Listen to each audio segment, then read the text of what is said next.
ഹബീബായ മുഹമ്മദുർ റസൂലുള്ളാഹി സ്വല്ലല്ലാഹു അലൈഹി വസല്ലമ തങ്ങൾ അവിടുത്തെ ഏറ്റവും വലിയ പ്രത്യേകത ഏറ്റവും ശക്തിയുള്ള ശരീരത്തിന്റെ ഉടമസ്ഥനാണ്. അപ്പോൾ ഇൽമ പറയുന്നവർ ശക്തിയുള്ളവരാവണം, ഉശിരുള്ളവരാവണം, ധീരതയുള്ളവരാവണം. അതിനാവശ്യമായ ചില കാര്യങ്ങൾ ജീവിതത്തിൽ ഉണ്ടാവണം. മിക്ക അമ്പിയാക്കളുടെയും പ്രത്യേകതയായി വിശുദ്ധ ഖുർആൻ പറഞ്ഞത് അവര് ശരീരം കൊണ്ട് ശക്തരായിരുന്നു. അത്രേ പറയണ്ടു, ബാക്കി നിങ്ങൾ തപ്പി നോക്കണം. അമ്പിയാക്കളുടെ നിയോഗവുമായി ബന്ധപ്പെട്ട ചില യോഗ്യതകൾ പറയുന്നത് പോലെ ഖുർആൻ അവതരിപ്പിച്ച ചില കാര്യങ്ങൾ പറയുന്നിടത്ത് അവർ അപാര ശക്തിയുള്ളവരായിരുന്നു. അപ്പൊ നമ്മളും ആ കൂട്ടത്തിലാവണം.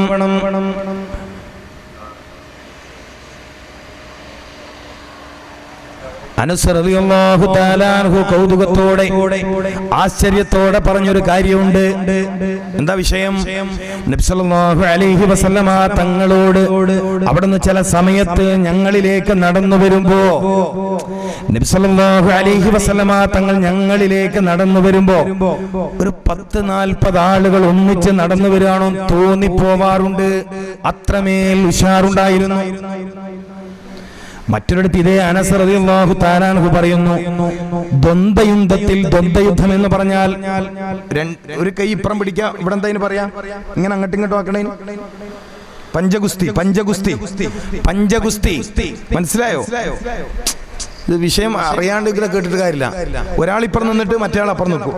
ഇത് മുസാഫത്തിയല്ല, ഇവൻ ഇങ്ങോട്ട് താക്കും മറ്റവൻ ഇങ്ങോട്ട് താക്കും. അങ്ങനെ ഒരു യുദ്ധമുണ്ട്, പഞ്ചഗുസ്തി. നബി സല്ലല്ലാഹു അലൈഹി വസല്ലമ തങ്ങളോട് അനസ് റളിയല്ലാഹു തആല അൻഹു പഞ്ചഗുസ്തി മത്സരത്തിൽ ഏർപ്പെട്ടു. അപ്പോഴും അനസ് റളിയല്ലാഹു തആല അൻഹു പറഞ്ഞത് ആ സൈഡില്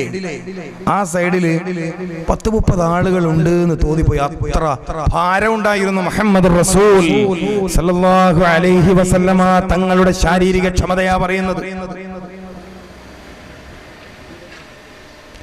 മൂസ അലൈഹിസ്സലാമിന്റെ ചരിത്രത്തിലും ഇത് കാണാൻ കഴിയും. ശുഐബ് നബി അലൈഹിസ്സലാമിന്റെ ചരിത്രത്തിലും ഇതിന് സമാനമായ കാര്യങ്ങൾ കാണാൻ കഴിയും. പരിശോധിക്കണം. അപ്പൊ ഒരു ആലിം ശക്തിയുള്ള ശരീരത്തിന്റെ ഉടമസ്ഥനാവണം. പ്രത്യേകിച്ചും ദഅവത്ത് ചെയ്യാൻ അത് അനിവാര്യമാണ്. പിന്നെ പഴയകാലം മാതിരിയല്ല, പിള്ളേർ കുൻഫും കരാട്ടിയും ജൂഡോ ഒക്കെ പഠിച്ചിട്ടാണ് മഹലിലെ ആളുകൾ ഉള്ളത്. അതും കൂടി ഓർമ്മ വേണം. പഴയകാലല്ലാന്ന്. ലൈഫായ മനുഷ്യന്മാരോടല്ല ഇപ്പൊ നിങ്ങൾ വേദ പറയണത്. ലൈഫായ മനുഷ്യന്മാരോടല്ല. ഇപ്പോഴത്തെ ചെറുപ്പക്കാരൊക്കെ കണ്ടിട്ടില്ലേ എന്തൊരു വെൽപ്പാണ് മസിലിനൊക്കെ. എന്താ പറയാ, ജിമ്മിനൊക്കെ പോയിട്ടേ വലിയ മസിൽ, എന്നിട്ട് അത് കാണാൻ വേണ്ടി ചെറിയ ബനിയൻ ഇടുക, ടീഷർട്ട് ചെറുതിടും. എന്ത് വലിയ ചെസ്റ്റാണ് അവന്. ഓന്റെ മുമ്പിലൊക്കെ ദീൻ പറയാൻ തോന്നുമ്പോ തന്നെ നമുക്ക് മുട്ട പറിച്ചാലോ.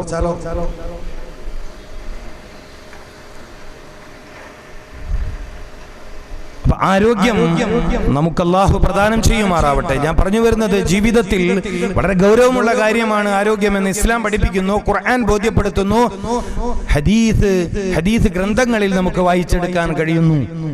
ഈ ഒരു ഗൗരവം 900 വർഷക്കാലം ഇസ്ലാമിക സമൂഹം കാത്തു സൂക്ഷിച്ചിട്ടുണ്ട്. ഇന്നിപ്പോ ലോക വൈദ്യശാസ്ത്രത്തെ നിയന്ത്രിക്കുന്ന യൂറോപ്യൻ മെഡിക്കൽ സയൻസ്, ലോക വൈദ്യശാസ്ത്രത്തെ നിയന്ത്രിക്കുന്ന യൂറോപ്യൻ മെഡിക്കൽ സയൻസിന് പ്രചോദനമായത് സ്പെയിനിലെ മുസ്ലിമീങ്ങളാണ്. അവരിലെ ഉലമാക്കൾ എഴുതിയ ഗ്രന്ഥങ്ങളാണ്. മെഡിക്കൽ എത്തിക്സിന് അവരാശ്രയിച്ചത് സൂറത്തു നൂറിൽ നിന്നും വൈദ്യശാസ്ത്രത്തെ കണ്ടെത്തിയ ഇബ്നു സീന റഹ്മഹുല്ലാഹ് തങ്ങളെയാണ്. സൂറത്തു നൂർ 17ാമത്തെ വയസ്സിൽ, വെറും 17 വയസ്സുകാരനായിരിക്കുമ്പോ വൈദ്യശാസ്ത്രത്തിലെ മഹാത്ഭുതമായി മാറിയ, ലോക ചരിത്രത്തിൽ ഇത്രയും നിസ്തുലനായ ഒരാളുണ്ടോ? മെഡിക്കൽ സയൻസിന്റെ ചരിത്രത്തിൽ ഇങ്ങനെ ഒരാളുണ്ടോ?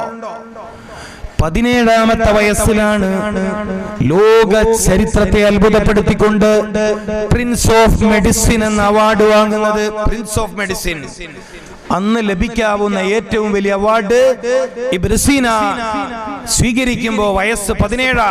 ഇബ്നു സീനക്ക് ഇതിന് പ്രചോദനം എവിടെ? സൂറത്തു നൂർ. സൂറത്തു നൂറിൽ എവിടെ?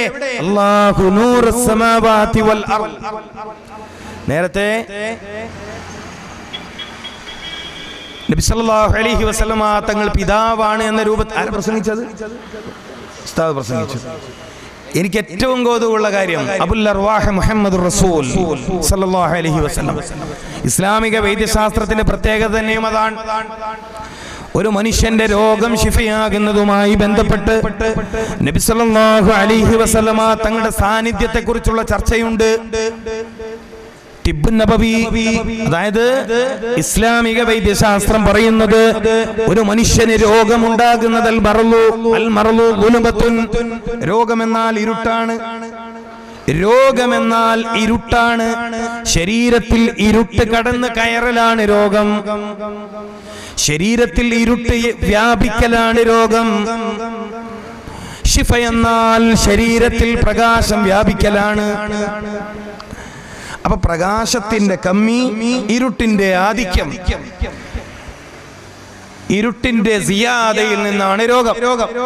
അവിടെ പ്രകാശമാണ് ശിഫ. നബി സല്ലല്ലാഹു അലൈഹി വസല്ലമ തങ്ങളുടെ ഏറ്റവും വലിയ പ്രത്യേകത പ്രകാശം. ആ നിലയിലൊരു പഠനം തന്നെ തിബ്ബുൻ നബവിയിലുണ്ട്.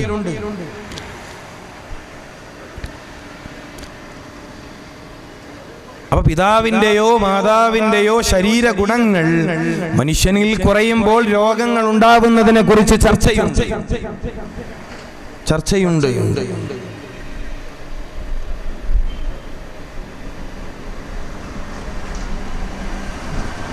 അപ്പൊ ശരീരത്തിൽ ഇരുട്ടിന്റെ ആധിക്യമാണ് രോഗം. ഹൃദയത്തിൽ ഇരുട്ട് കൂടി വരലാണ് രോഗം. ഹൃദയത്തിൽ ഇരുട്ടിങ്ങനെ വർദ്ധിക്കുക രോഗമാണ്. പ്രത്യേകിച്ചും ജീവിതശൈലി രോഗം. ഞാൻ പറയാൻ ആഗ്രഹിക്കുന്ന ഭാഗം അതാണ്, ജീവിതശൈലി രോഗം എന്ന് വെച്ചാൽ ജീവിതത്തിൽ നമ്മൾ നമ്മുടെ ശരീരത്തോട് ചെയ്യുന്ന ദുൽമിന്റെ എതിരിൽ വരുന്ന രോഗം. ഔറംഗസീബ് ചക്രവർത്തി തസവ്വുഫിലേക്ക് വരാൻ കാരണം പ്രമേഹ രോഗമായിരുന്നു എന്നാണ് ചരിത്രം. മുഗൾ ചക്രവർത്തിയായ ഔറംഗസീബ് തൊപ്പി തുന്നിയും ഖുർആൻ എഴുതിയും ജീവിതമാർഗം കണ്ടെത്തിയെന്നാണ്. ഇന്ത്യ കണ്ട മുഗൾ ചക്രവർത്തിമാരുടെ ജീവിത ശൈലികളെ കുറിച്ച് പറയാനുണ്ടോ? ഏറ്റവും ലാവിശായ ജീവിതം നയിക്കുന്നവരാണവർ. സുഖലോലുപതയായിരുന്നു. പക്ഷേ ഒരാൾ മാത്രം അതിൽ നിന്ന് വ്യത്യസ്തനാണ്. ആരാണത്? ഔറംഗസീബ. എന്താണ് ഔറംഗസീബിന്റെ ജീവിതത്തിൽ മാറ്റമുണ്ടാക്കിയത്? ഖുർആനിലെ ഒരു ആയത്താണ്. ഖുർആനിലെ ഒരു ആയത്ത് ഏതൊരു സമയത്താണ് അദ്ദേഹം കേട്ടത്? പ്രമേഹ രോഗം പിടികൂടി. ശക്തമായ പ്രമേഹ രോഗം പിടികൂടുകയും അതിന്റെ ദുരിതത്തിലാവുകയും ചെയ്തപ്പോൾ അദ്ദേഹത്തിന് ചികിത്സ ലഭിച്ചത് തിബ്ബുൻ നബവിയിലൂടെയാണ്. പ്രവാചക വൈദ്യത്തിലൂടെയുള്ള ചികിത്സയാണ് അദ്ദേഹത്തിന് ലഭിച്ചത്. ഇന്ത്യൻ ചരിത്രത്തിൽ നബി സല്ലല്ലാഹു അലൈഹി വസല്ലമ തങ്ങളുടെ വൈദ്യമുണ്ട്. മഅദനു ശിഫാ എന്ന കിതാബ് രചിക്കപ്പെട്ടു ഔറംഗസീബിന്റെ പ്രമേഹ രോഗ ചികിത്സാ അനുഭവങ്ങൾ വെച്ചിട്ട്. മഅദനു ശിഫാ കിതാബിന്റെ പേര്.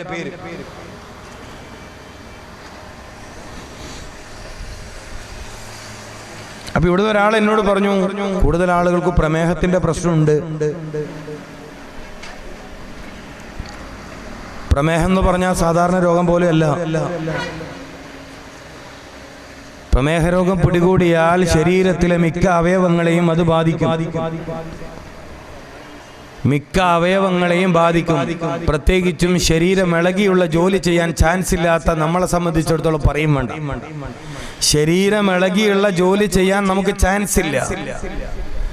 അപ്പൊ നമ്മളെ സംബന്ധിച്ചിടത്തോളം പറയും വേണ്ട. അപ്പൊ ഔറംഗസീബ് ചക്രവർത്തിയുടെ പ്രമേഹ രോഗം പൂർണ്ണമായി ഭേദമായി. അദ്ദേഹം തസവൂഫിലേക്ക് വന്നു, സൂഫി ജീവിതം നയിക്കുന്നയാളായി. ഇന്നിപ്പോ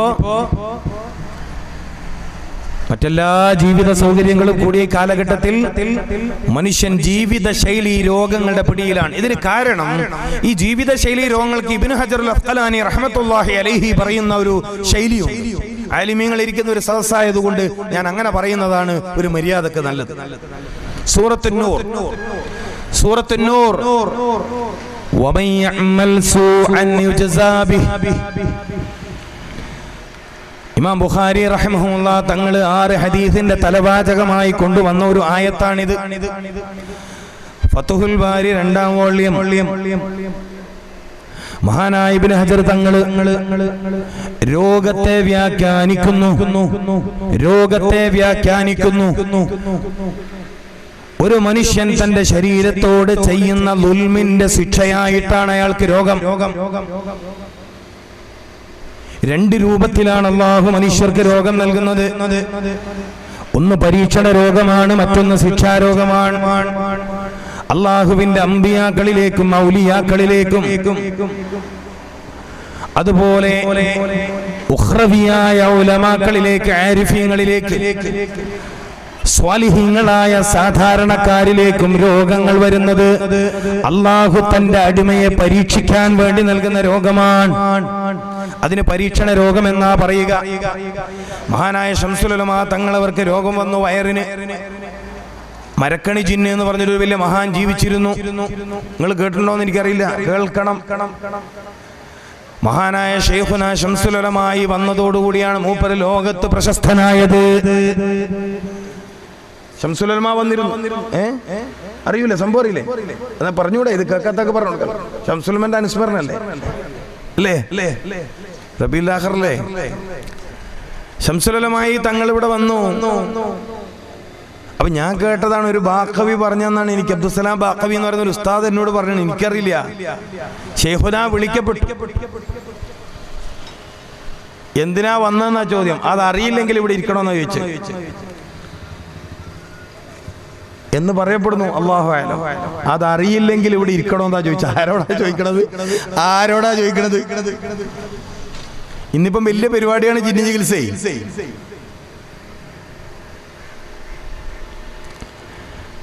അപ്പൊ പറഞ്ഞു അറിയാം, പക്ഷെ നടക്കൂല്ലെങ്കിൽ ഇവിടെ ഇരിക്കുന്നതിൽ കഥയില്ല എന്നാണ് ശംസുൽ ഉലമ പറഞ്ഞത്. എന്നാൽ ലേശ സമയം വേണമെന്ന്. ശംസുൽ ഉലമ ആരാണെന്ന് മനസ്സിലാക്കാൻ ഇത് മതിയാവും. ശംസുൽ ഉലമ തങ്ങൾ ആരാണെന്ന് മനസ്സിലാക്കാൻ ഇത് മതിയാവും. 2 മിനിറ്റ് സമയം തരണം. 2 മിനിറ്റ് പുറത്തിരുന്നു. വിളിക്കപ്പെട്ടു. ചെറിയൊരു ചെടിയാണ് കൊടുത്തത് എന്ന് പറയപ്പെടുന്നു. ഒരു ചെടി വേരിൽ നിന്ന് വെള്ളമുറ്റുന്നുണ്ട്. അപ്പൊ ശംസുൽ ഉലമ തങ്ങൾ ചോദിച്ചു, എത്ര ഇപ്പം ഇവിടുന്ന് കിട്ടി? ഈജിപ്തിൽ നിന്ന് കൊണ്ടുവന്നാണ്. പോയ ആളും സ്വീകരിച്ച ആളും വലിയ ആളുകളാണ്. ഈജിപ്തിൽ നിന്ന് കൊണ്ടുവന്നാണ്, തിന്നോളി കഴിച്ചോളി. മഹാനായ ശംസുൽ ഉലമയെ ഓർമ്മിക്കാൻ ആ ബർക്കത്തിന് വേണ്ടി പറഞ്ഞാണ്. മഹാന്മാരായ ആലിമീങ്ങൾക്ക് പരീക്ഷണ രോഗം വരും. എന്തിനു വേണ്ടിയാണെന്ന് ചോദിക്കപ്പെട്ടപ്പോ മഹാന്മാര് പറയുന്നത് അവരുടെ ദരജകളെ വർദ്ധിപ്പിക്കാൻ. നബി അയ്യൂബ് അലൈഹിസ്സലാമിന് അല്ലാഹു രോഗം കൊടുത്തത് അവിടുത്തെ പദവിയെ വർദ്ധിപ്പിക്കാൻ. ശൈഖുനാ തിപ്പറ്റ ഉസ്താദ് അല്ലാഹു ദീർഘായുസ്സ് കൊടുക്കട്ടെ. കഠോരമായ വിദ്യാശാസ്ത്ര രംഗത്തുള്ള ആളുകളെ ഭയപ്പെടുത്തുന്ന, വളരെ പ്രയാസകരമായ, സംസാരിക്കാൻ ബുദ്ധിമുട്ടുള്ള ശക്തമായ രോഗം പിടികൂടി. പരീക്ഷണ രോഗമായിരുന്നു. ആ മഹാനുഭാവൻ അൽഹംദുലില്ലാ എന്ന വചനം കൊണ്ട് ആ രോഗത്തെ അതിജയിച്ചു.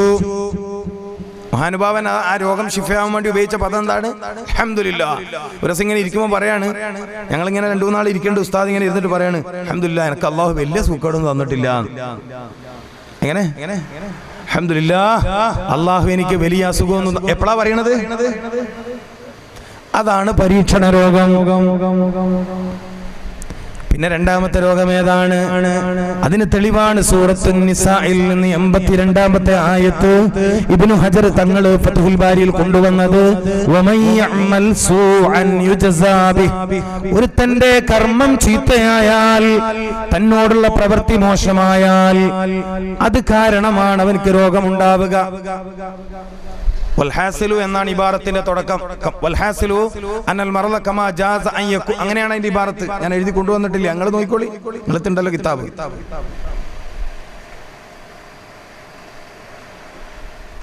ശിക്ഷാരോഗവും പരീക്ഷണം. അപ്പൊ ജീവിതശൈലി രോഗം എന്ന് വിളിക്കുന്നതിനേക്കാൾ നല്ലത് ശിക്ഷാരോഗം എന്ന് വിളിക്കുന്നതാണ്. ഇത് പറയുമ്പോൾ നമ്മൾ സ്വാഭാവികമായും തിബ്ബുൻ നബവി എന്ന ഗ്രന്ഥം എഴുതിയ ഇമാം ദഹ്ബി റഹ്മത്തുള്ളാഹി അലൈഹിയിലേക്ക് പോകും. ഇമാം ദഹ്ബി റഹ്മത്തുള്ളാഹി അലൈഹി തങ്ങളുടെ അഭിപ്രായ പ്രകാരം ഒരു മനുഷ്യൻ തന്റെ ജീവിതത്തിൽ 6 കാര്യങ്ങൾ അമിതമായി ചെയ്യുമ്പോഴാണ് രോഗിയായി തീരുന്നത്. 6 കാര്യങ്ങൾ ഒരു മനുഷ്യൻ തന്റെ ജീവിതത്തിൽ അമിതമായി ചെയ്യുമ്പോഴാണ് അവൻ രോഗിയായി തീരുന്നത്. ഏത് രോഗം? ശിക്ഷാരോഗത്തിന്റെ കാര്യമാ പറയണത്. 1 വയറ് നിറയെ ഭക്ഷണം കഴിക്കലാണ്. 2 നിർത്താതെ സംസാരിക്കലാണ്. നല്ലോണം സംസാരിക്കുക, തോനെ സംസാരിക്കുക. 3-മത്തത് നല്ലോണം ഉറങ്ങലാണ്. ഉറങ്ങന്നെ, അതിനും കൂടി ശമ്പളം എഴുതി വാങ്ങണേ ഇനിയിപ്പോ. ഉറങ്ങന്നെ. 3-മത്തത് കൂടിയ ഉറക്കം. 4-മത്തത് കൂടുതൽ സമയം ജോലി, കുറേ സമയം ജോലി ചെയ്യാം. 5-മത്തത് തീരെ ജോലി ചെയ്യാണ്ട് വിശ്രമിക്കുക. വിശ്രമത്തിൽ അധികം വിശ്രമം അമിതമാവൽ, ജോലി അമിതമാവൽ, ഉറക്കം അമിതമാവൽ, സംസാരം അമിതമാവൽ, ഭക്ഷണം അമിതമാവൽ. പിന്നെ 6-മത്തെ ഒന്നും കൂടിയുണ്ട്. അവനാർക്കും അധികം ആവലില്ല, അവിടെ ഞാൻ പറയലുമില്ല. നമ്മളാകെ വ്യാഴ്ചയല്ലേ നാട്ടിൽ പോകുന്നുള്ളൂ അല്ലേ? അങ്ങനല്ലേ പോക്കുള്ളൂ. അതുകൊണ്ട് ഞാൻ പിന്നെ വിഷയം പറയുന്നില്ല. അവിടെ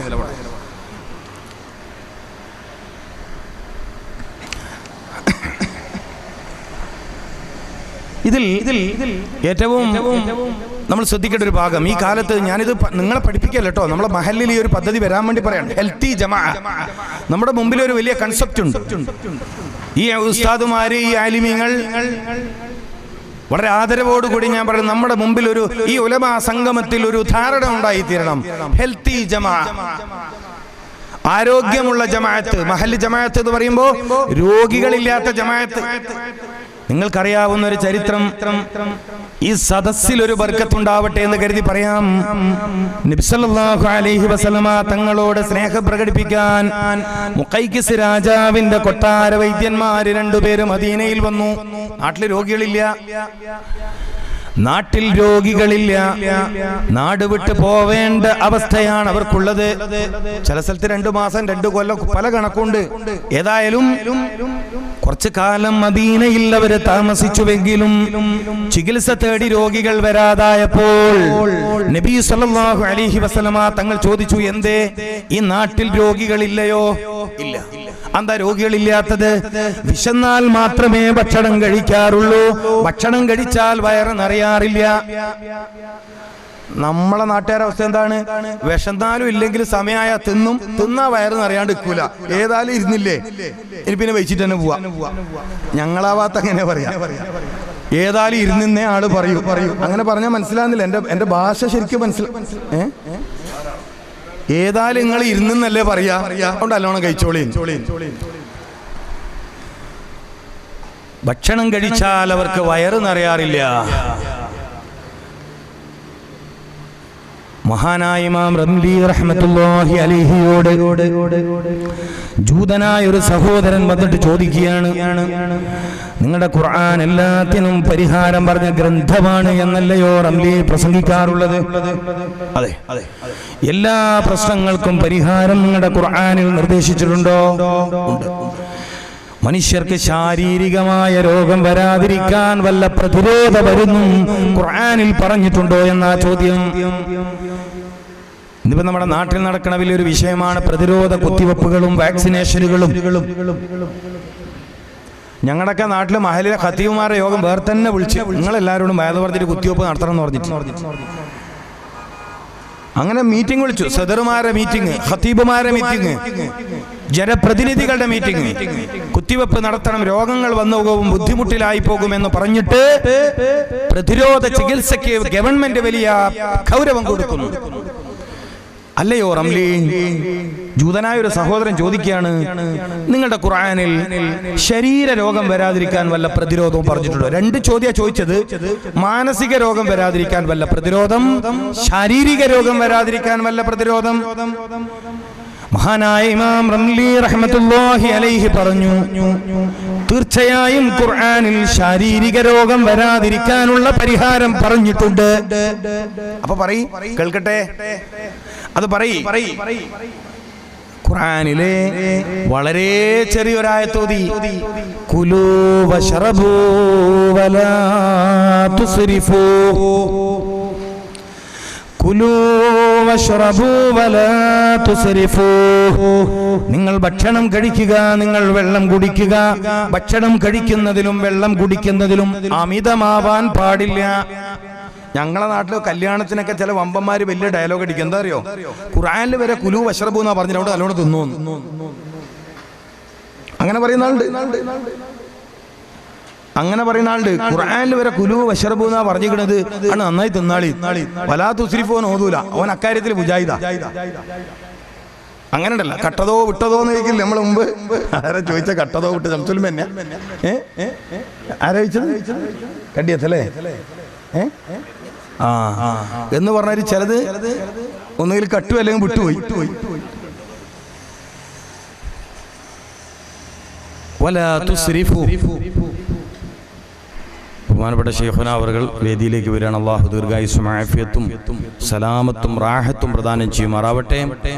നമ്മളൊക്കെ നമ്മുടെ സമൂഹത്തിൽ ജീവിച്ചിരിക്കുന്ന മുഴുവൻ മഹാന്മാരായ ഉലമാക്കൾക്കും അല്ലാഹു ദീർഘായുസ്സും സാദാത്തുകൾക്കും അല്ലാഹു ദീർഘായുസ്സും ആഫിയത്തും പ്രത്യേകിച്ചും പ്രദാനം ചെയ്യുമാറാവട്ടെ. അതുപോലെ നമ്മളിന്ന് വിട പറഞ്ഞു പോയ മഹാന്മാരെ മുഴുവൻ സാദാത്യങ്ങൾ, ഉലമാക്കൾ, ഉമറാക്കൾ അല്ലാഹു അവരുടെ ഖബർ സ്വർഗ്ഗപ്പൂന്തോപ്പാക്കി കൊടുക്കുമാറാവട്ടെ. ഈ ഉമ്മത്തിന്റെ വലിയ ഭാഗ്യമാണ്, ഈ ഉമ്മത്തിന്റെ വലിയ അനുഗ്രഹമാണ് ഇതൊക്കെ. അൽഹംദുലില്ലാഹ്.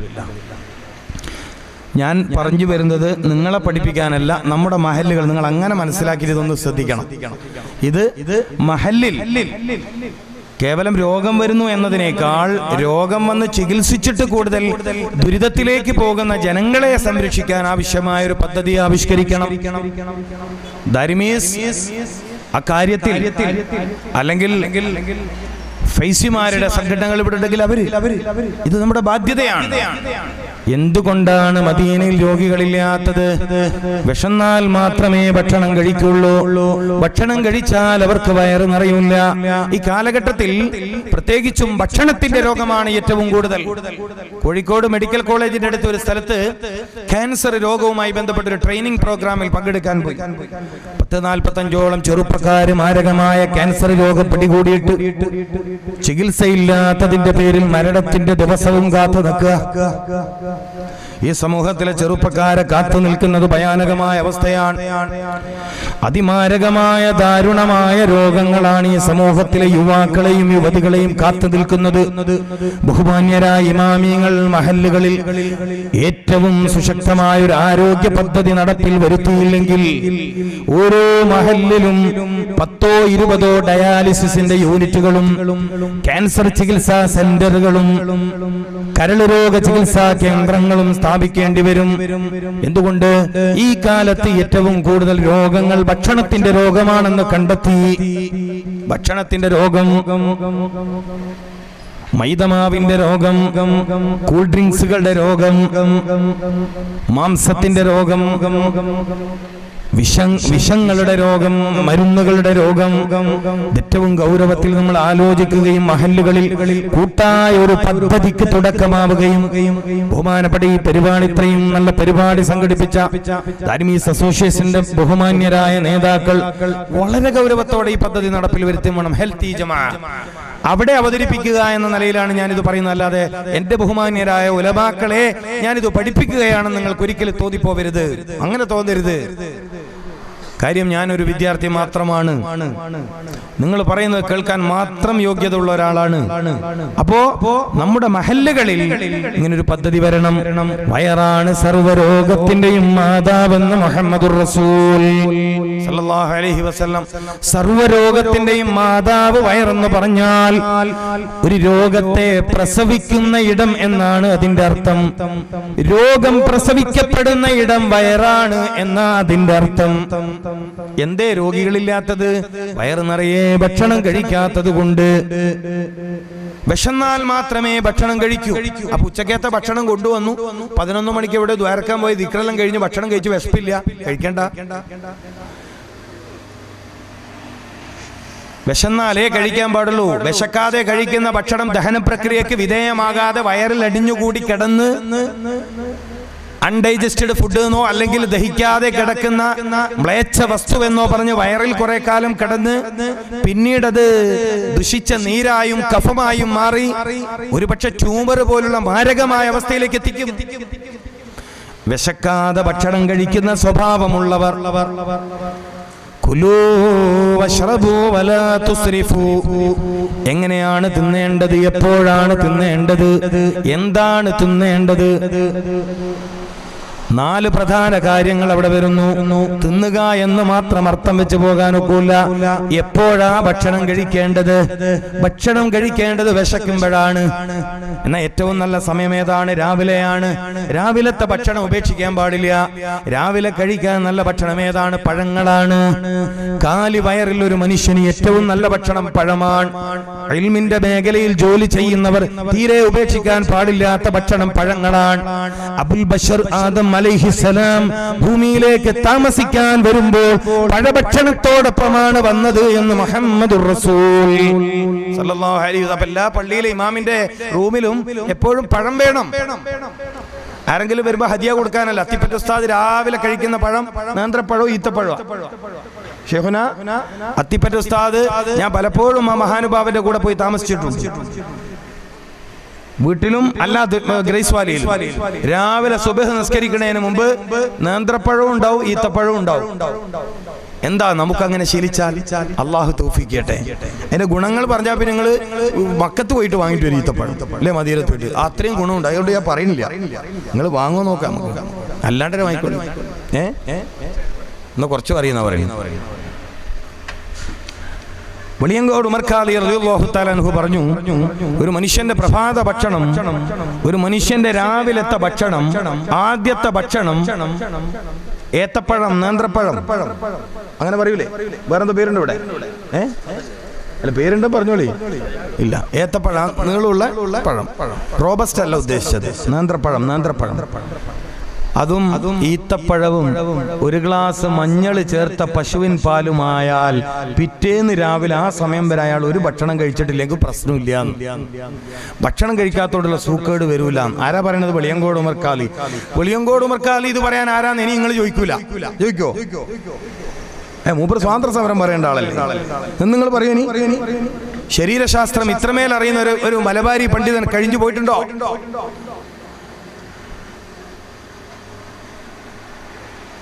അപ്പോ അപാരമായ ബുദ്ധിശക്തി. ഞാൻ ഇബ്നു സീനയുടെ കാര്യം പറഞ്ഞു. ഇത്രമേൽ ബുദ്ധിശക്തിയും ഓർമ്മശക്തിയും വൈജ്ഞാനികമായ അപാരമായ ആഴവും പരപ്പും എങ്ങനെയാണ് ഇബ്നു സീനാക്ക് ചെറുപ്രായത്തിലേ ഉണ്ടായത് എന്നന്വേഷിച്ചപ്പോൾ പലപ്പോഴും ആ മഹാനുഭാവൻ രാവിലെ കഴിക്കുന്ന പഴഭക്ഷണം മാത്രമായിരുന്നു അദ്ദേഹത്തിന്റെ ഭക്ഷണം. ഒരു കാരണം അതാണ്. പലപ്പോഴും അദ്ദേഹത്തിന്റെ ഭക്ഷണം പ്രഭാതത്തിൽ കഴിക്കുന്ന പഴങ്ങളാണ്. ഞാന് എന്ന് പറയാൻ പറ്റില്ല, എന്റെ ഭാര്യ ഒരു ഹിഫ്ള് കോളേജ് നടത്തുന്നുണ്ട്, ഖുർആൻ കോളേജ്. രാവിലെ തന്നെ കുട്ടിക്ക് അവർ ഈത്തപ്പഴം കൊടുക്കും. എന്തുകൊണ്ട്? വേഗം പഠിച്ച് സലാമത്താവണം. അപ്പൊ ദർസ് നടന്ന മുദരിസുമാര് ഗൾഫുകാരെ കുറച്ച് ചങ്ങാത്തം കൂടിയിട്ട് എന്താ കൊണ്ടുവരുന്ന ഉസ്താദിന് ഈ ഒരു 10 കിലോ ഈത്തപ്പഴം കൊടുത്തയച്ചാൽ മതി. പറ്റും. സുഫത്തിന്റെ അഹലുകാർക്ക് ഈത്തപ്പഴം കൊലയായി കെട്ടിത്തൂക്കും. ഇത് നിങ്ങൾക്ക് അറിയാം, ഞാനിതൊന്നും പറയാൻ പാടില്ല, അത് കേടാണ്. നിങ്ങൾക്ക് അറിയുന്നതിനെ ഞാൻ പറയാന്ന് പറഞ്ഞാൽ മോശമാണ്. ഇങ്ങനെ കെട്ടിത്തൂക്കും. എന്നിട്ട് വിശക്കുന്ന സമയത്ത് ഇങ്ങനെ കൊള്ളി കൊണ്ട് അതിനൊരു കൊള്ളിയും പൊക്കുവാണ്. കൊള്ളി എന്നല്ല പറയാ, അല്ലേ? നമ്മൾ മദീനത്തെ അസ്ഹാബ് സുഫയുടെ ചരിത്രം അറിയില്ലേ? ഇൽമു പഠിക്കൽ മാത്രം ശുഅലായി ജീവിക്കുന്ന ഒരു വലിയ വിഭാഗം ആളുകൾ. അതിലൊരു വലിയ മഹാനാണ് അബൂ ദർദാ റളിയല്ലാഹു തആല അൻഹു.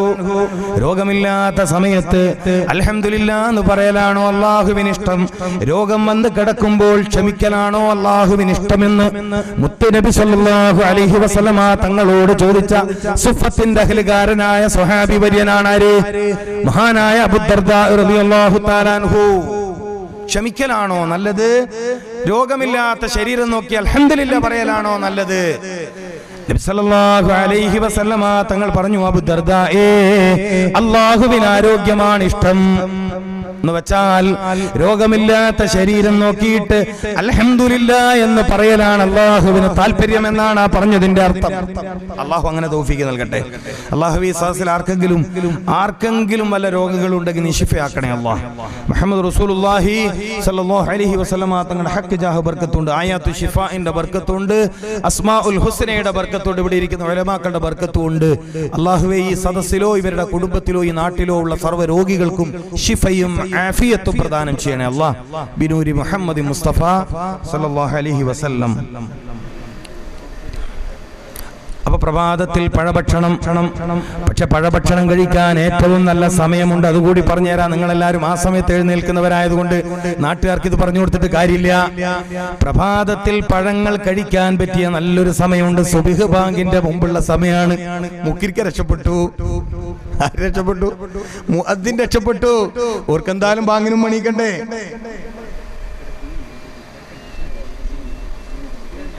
അത്തിപ്പറ്റ ഉസ്താദ് സുബ്ഹ് നിസ്കരിക്കുന്നതിന് മുമ്പ് ഇത് തിന്ന ഈത്തപ്പഴവും നേന്ത്രപ്പഴവും തിന്ന് ചായയും കുടിച്ചിട്ടേ നിസ്കാരത്തിലേക്ക് പോവാറുള്ളൂ. ആ മഹാനുഭാവൻ ഇപ്പോഴും ഹയാത്തിലുണ്ട്. ഇതുപോലെ ആവണം നമ്മളും. അല്ലാഹു തൗഫീഖ് ചെയ്യട്ടെ. ഇതുപോലെ ആവണം. നിങ്ങൾ ഇങ്ങനെ കൂടി ശ്രദ്ധിക്കണം. രക്തസമ്മർദ്ദ രോഗങ്ങളൊന്നും വല്ലാണ്ട് പിടികൂടില്ല. ഇത് രാത്രി പള്ളിയിൽ നിന്ന് ഇശാ കഴിഞ്ഞു, നിസ്കാരം കഴിഞ്ഞു, എല്ലാവരും പോകുന്നവരെ പുറത്തുനിന്ന് വർത്താനൊക്കെ പറഞ്ഞു അല്ലേ, ഒക്കെ കഴിയുമ്പോഴത്തേക്ക് 9 മണിയൊക്കെ കഴിഞ്ഞ് 10 മണിയൊക്കെ കഴിഞ്ഞാണ് രാത്രി ഭക്ഷണം സ്ഥിരമായി കഴിക്കുന്നതെങ്കിൽ ഒരുപാട് രോഗങ്ങൾ തീർച്ചയായും വരും. പിന്നെ വരാതിരിക്കണം വല്ല കറാമത്ത് എന്തെങ്കിലും നമുക്ക് വേണം.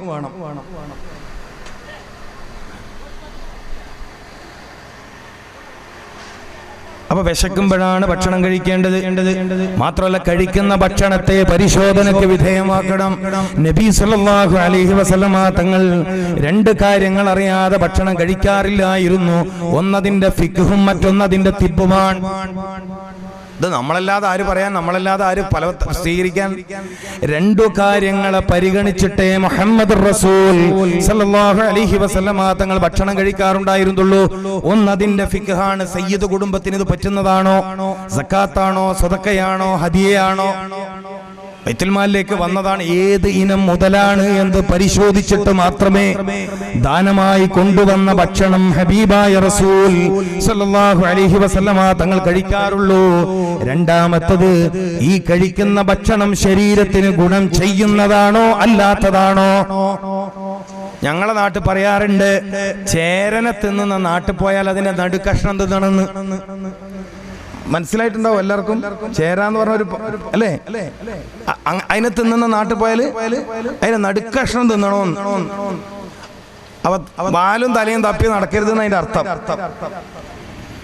പറ്റൂല, നമുക്ക് പറ്റൂല, നമുക്ക് പറ്റൂല. നബി സല്ലല്ലാഹു അലൈഹി വസല്ലമ തങ്ങൾ അതിഥിയായ ഒരു വീട്ടിലെത്തിയപ്പോൾ ചൂട് കാരണം ആവി പറക്കുന്ന ഭക്ഷണം കൊടുത്ത് ഭക്ഷണത്തളികക്ക് മുന്നിൽ ഒരുപാട് നേരം ആ ഭക്ഷണം തടിഞ്ഞ് അതിലെ ആവി പറക്കുന്നത് നിൽക്കുന്നത് വരെ നബി സല്ലല്ലാഹു അലൈഹി വസല്ലമ തങ്ങൾ ആ ഭക്ഷണം കഴിച്ചില്ല. ഇത് നബിചരിതമാണ് സല്ലല്ലാഹു അലൈഹി വസല്ലം. ആ വീട്ടുകാരി പെണ്ണുങ്ങൾ ചോദിച്ചല്ലേ, എന്താ റസൂലുള്ളാഹ് ഞാൻ തന്ന ഭക്ഷണം കഴിക്കാത്തത്? എന്താ പറഞ്ഞ മറുപടി? ഈ ഭക്ഷണത്തിൽ ബർക്കത്തില്ല. അന്തേ ബർക്കത്തില്ലാത്തത്? ചൂട് കാരണം ആവി പറക്കുന്നുണ്ട്. ചൂട് കാരണം ആവി പറക്കുന്നുണ്ട്. അടുത്ത കാലത്ത് ക്യാൻസർ രോഗത്തെ കുറിച്ച് ഗവേഷണം നടത്തുന്ന പണ്ഡിതന്മാർ കണ്ടെത്തി, സ്ഥിരമായി ചുട്ടുപൊള്ളുന്ന ഭക്ഷണപാനീയങ്ങൾ ഉപയോഗിക്കുന്നവർക്ക് മറ്റുള്ളവരെക്കാൾ ക്യാൻസർ വരാൻ സാധ്യത കൂടുതലാണ്. പ്രത്യേകിച്ചും ലങ്സ് ക്യാൻസർ വരാൻ സാധ്യത കൂടുതലാണ്. അള്ളാഹു കാത്തിരക്ഷിക്കട്ടെ. പിന്നെ ഹദ്ദാദും മജ്ലിസിലൂറൊക്കെ ഉള്ളതുകൊണ്ട് നമ്മൾ സലാമത്തായി പോകുന്നതാണ്. നാട്ടുകാർക്ക് സലാമത്താൻ കഴിയില്ലല്ലോ. ചില ഉസ്താദ്മാർക്കൊന്നും ഞാൻ ഭയങ്കര പൊള്ളുന്ന വെള്ളമാണല്ലോ കുടിക്കല്, നിങ്ങൾക്ക് വരാത്തത് നിങ്ങൾ ഹദ്ദാദിന്റെ ആളായിരിക്കും. ആരോഗ്യം നിലനിൽക്കാൻ ഏറ്റവും ആവശ്യമായ പ്രതിരോധം. അവ പ്രകാശ സഞ്ചാര സഹായിയായ ഈർപ്പം ശരീരത്തിൽ നഷ്ടപ്പെടുന്നതിന് കാരണം ചൂടിന്റെ വർധനവാണ്. ഈ കാലഘട്ടത്തിൽ രോഗം വർദ്ധിച്ചതിന്റെ ഒരു കാര്യം ചൂട് വർദ്ധിച്ചു. ചൂടുള്ള ഭക്ഷണം കഴിച്ചാൽ ചൂട് കൂട്ടുന്ന ഭക്ഷണം, അതായത് നല്ല കരിച്ച് പൊരിച്ച ചൂടുള്ള ചിക്കൻ, അല്ലെങ്കിൽ ചെമ്മീൻ, അല്ലെങ്കിൽ ചൂടുണ്ടാക്കുന്ന മറ്റു ഭക്ഷണങ്ങൾ, ഇത്തരം വസ്തുക്കള് ആഴ്ചയിൽ 3-4 തവണയൊക്കെ തിന്നേണ്ടി വരുന്ന ഒരു മനുഷ്യൻ രോഗിയായിട്ടില്ലെങ്കിൽ മൂപ്പർ നമ്മളെ കൂട്ടാൻ പാടില്ല. ഒരു വലിയ വകുപ്പിലാ. ഏത് ഒരു വലിയ വകുപ്പിലാണ്. ആഴ്ചയിൽ 3-4 തവണ കോഴിയിറച്ചിയും പോത്തിറച്ചിയും തിന്നുന്നാക്ക് സൂക്കേട് വന്നിട്ടില്ലെങ്കിൽ അവരെ സാധാരണ കൂട്ടത്തിൽ നിങ്ങൾ കൂട്ടണ്ട. ഞാനേതായാലും കൂട്ടൂല. അവരുടെ വകുപ്പ് കുറച്ച് ഭർത്താവ് കൂടിയാളെന്നാ ഞാൻ പറയാം. ഇല്ലെങ്കിൽ അയാൾ അതിന്റെ രോഗം അനുഭവിക്കും. കാര്യം, ആഴ്ചയിൽ 2 തവണയിൽ കൂടുതൽ മാംസം സ്വീകരിക്കാൻ കഴിവില്ലാത്ത ശരീരമാണ് നമ്മുടേത്. നബി സല്ലല്ലാഹു അലൈഹി വസല്ലമ തങ്ങൾ ഒരു തവണ മാംസം കഴിച്ചാൽ പിന്നെ ഒരുപാട് കഴിഞ്ഞിട്ടേ മാംസം കഴിക്കാറുള്ളൂ. ഞാനതാ പറഞ്ഞ നമ്മക്കുള്ള രോഗം നാട്ടുകാർ സ്നേഹിച്ചിട്ടുള്ള രോഗമാണ്. ഉസ്താദിന്റെ ഭക്ഷണമല്ലേ, ഇറച്ചിയല്ലാണ്ട് എന്താ കൊണ്ടുപോവാന്ന്. കണ്ണൂർ ചില ഭാഗത്താണ്, ഇവിടെ എന്താന്ന് എനിക്ക് കൃത്യമായിട്ട് ഇതുവരെ പിടുത്തം കിട്ടിയിട്ടില്ല. കണ്ണൂരൊക്കെ ഉസ്താദിന്റെ ഭക്ഷണമാണ്. 90 ദിവസം കൂടുമ്പോൾ ഒരു ദിവസം നമ്മളെ പുരക്ക് കിട്ടു. അപ്പൊ രാവിലെ എന്തായാലും ഇറച്ചിക്കറി തേങ്ങ അരച്ചിട്ട് വെച്ചു കൊടുക്കും, ഉച്ചക്കൊക്കെ മുളക് കറി വെക്കും, രാത്രി ഇറച്ചി ബിരിയാണി വെക്കും, 3 നേരം ഇറച്ചി. ചില സ്ഥലങ്ങളിലെ അനുഭവമാണ് പറയണത്.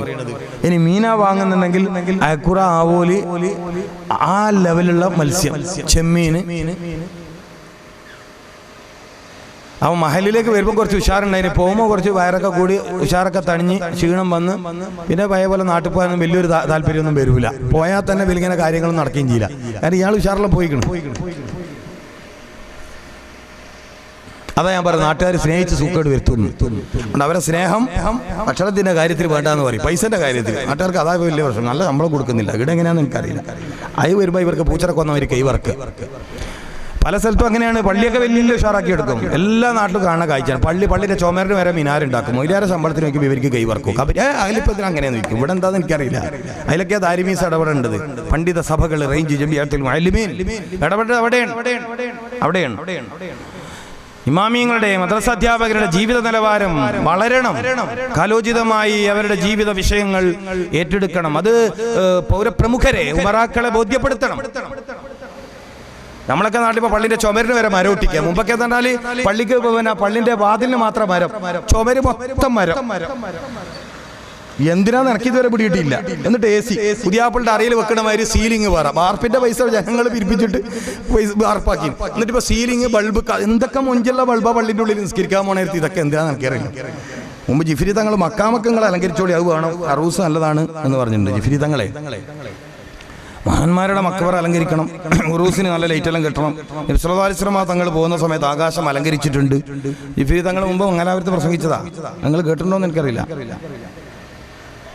പക്ഷേ ഈ പള്ളിന്റെ ചുമരിന് എന്തിനാ മരോട്ടിക്കുന്നത് എനിക്ക് ഇതുവരെ തിരിച്ചിട്ടില്ല. ഉള്ള ചൂട് കൂട്ടാ, അല്ലെങ്കിൽ തന്നെ മനുഷ്യന്മാർക്ക് ചൂടായിട്ട് പള്ളിയിലുള്ള നിസ്കരിക്കാൻ പറ്റുന്നില്ല. ജമാഅത്ത് കഴിഞ്ഞാൽ ഫാൻ ഇടാൻ വിടുകയും ചെയ്യില്ല. അത് അതിലും വലിയ ഫിക്ക്, വല്ലാത്തൊരു ഫിക്ക്. ചില മുഅദ്ദിനൊക്കെ പിരിച്ചു വിട തന്നെ വേണം കേട്ടാ. ആ ചങ്ങായിരെ പണി നിസ്കാരം കഴിഞ്ഞ് സലാം വീട്ടുമ്പോൾ സ്വിച്ച് ഓഫ് ആക്കല. ആരെ ഇയാളെ പിടിച്ചിട്ടാക്കിയിട്ട് പള്ളിയിൽ? ഇതൊക്കെ ആലിമീങ്ങൾ ഇടപെടണം. ഞാനിതൊക്കെ പറയട്ടോ, നിങ്ങൾ പ്രസംഗിക്കാൻ വിളിച്ചാലില്ലെങ്കിൽ ഞാനിത് പറയും. കിട്ടിയ ചാൻസ് പറയേണ്ടൊക്കെ പറഞ്ഞിട്ടാ പോവാ, പിന്നെ വിളിക്കാൻ ചാൻസ് ഇല്ല. പള്ളിയിലെ ഫാൻ ഓഫ് ആക്കുക, പള്ളിയിലെ ബാത്റൂം പൂട്ടിയിടുക. എന്താണ് മനുഷ്യന്മാരെ? എന്നിട്ട് ഫിക്ക്, ഭയങ്കര ഫിക്ക്, മൂലേറെ ഫിക്ക്. ആദാബുൽ ഹലായിൽ പോകാനുണ്ടെങ്കിൽ നിസ്കരിക്കൽ കറാത്താണ്. മുണ്ടിപ്പോരുത് നിങ്ങള്. വയല് പറയണ എന്താണ്? മലമൂത്ര വിസർജനത്തിന് ആവശ്യമുണ്ടെങ്കിൽ നിസ്കരിക്കുന്നതിന്റെ ഹുക്കുമേ. പള്ളിയിലെ ബാത്റൂമാ പൂട്ടിക്കിട്. ദീന് ഇല്ലാത്ത ദീനുണ്ടാക്കുകയാണ്.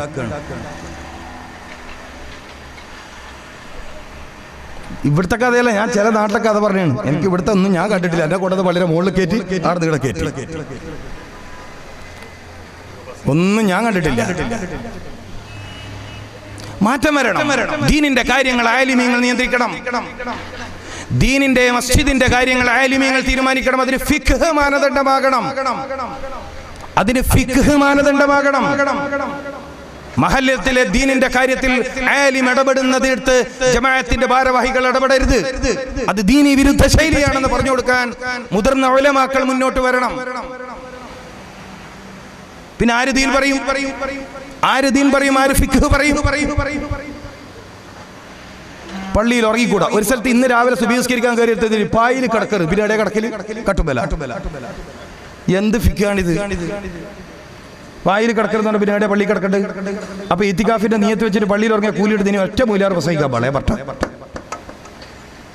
ഒറ്റ മൂല്യാരെ ഇത് പ്രസംഗിക്കരുത്. ഏത് ഇത്തികാഫിന്റെ നിയത്ത് വെച്ച് പള്ളിയിൽ ഉറങ്ങിയാല് ജമാഅത്ത് കമ്മിറ്റിയുടെ ബോർഡ് സെക്രട്ടറി ഇവനാരെ ഇത് എഴുതി വെക്കാൻ?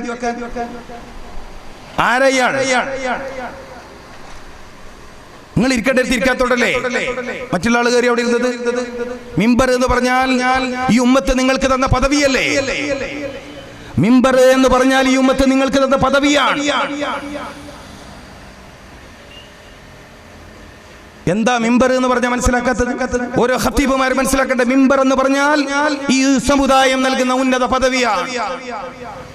ആ പദവിയിൽ ഇരിക്കുന്ന ആളാണ് മസ്ജിദിന്റെ അധികാരി. ആ മിമ്പറിൽ ഇരിക്കുന്ന ആളാണ് മസ്ജിദിന്റെ അധികാരി. പൂട്ടണോ പൂട്ടണ്ടേ എന്ന് തീരുമാനിക്കരുത്. സെക്രട്ടറി ആവാൻ പാടില്ല, പ്രസിഡന്റ് ആവാൻ പാടില്ല, ട്രഷറർ ആവാൻ പാടില്ല. അവര് ഉമറാക്കൾ മാത്രമാണ്.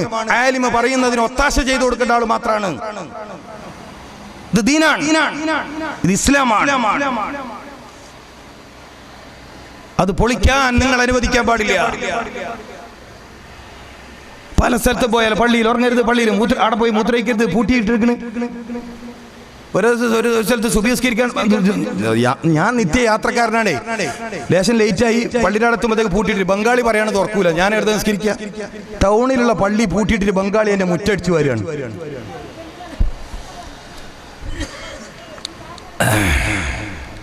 എന്നിട്ട് പറയും ക്ലോക്ക് കാണാണ്ടായി പോകും. പള്ളിയിൽ എന്തിനാ ക്ലോക്ക്? സമയമാകുമ്പോൾ ബാങ്ക് കൊടുക്കാൻ ഒരാളെ ശമ്പളത്തിന് നിർത്തിയാൽ പിന്നെ പള്ളിയിൽ എന്തിനാ ക്ലോക്ക്? എനിക്ക് തിരിയാത്ത കുറേ സംശയം ഉണ്ട് കേട്ടോ. മിന്നുന്ന ഒരു സമയം, നിസ്കാരത്തിന്റെ സമയം അറിയുന്ന മിന്നുന്ന ഇമാമല്ലേ നിസ്കാരത്തിന് ഇക്കാമത്ത് കൊടുക്കാൻ പറയേണ്ടത്?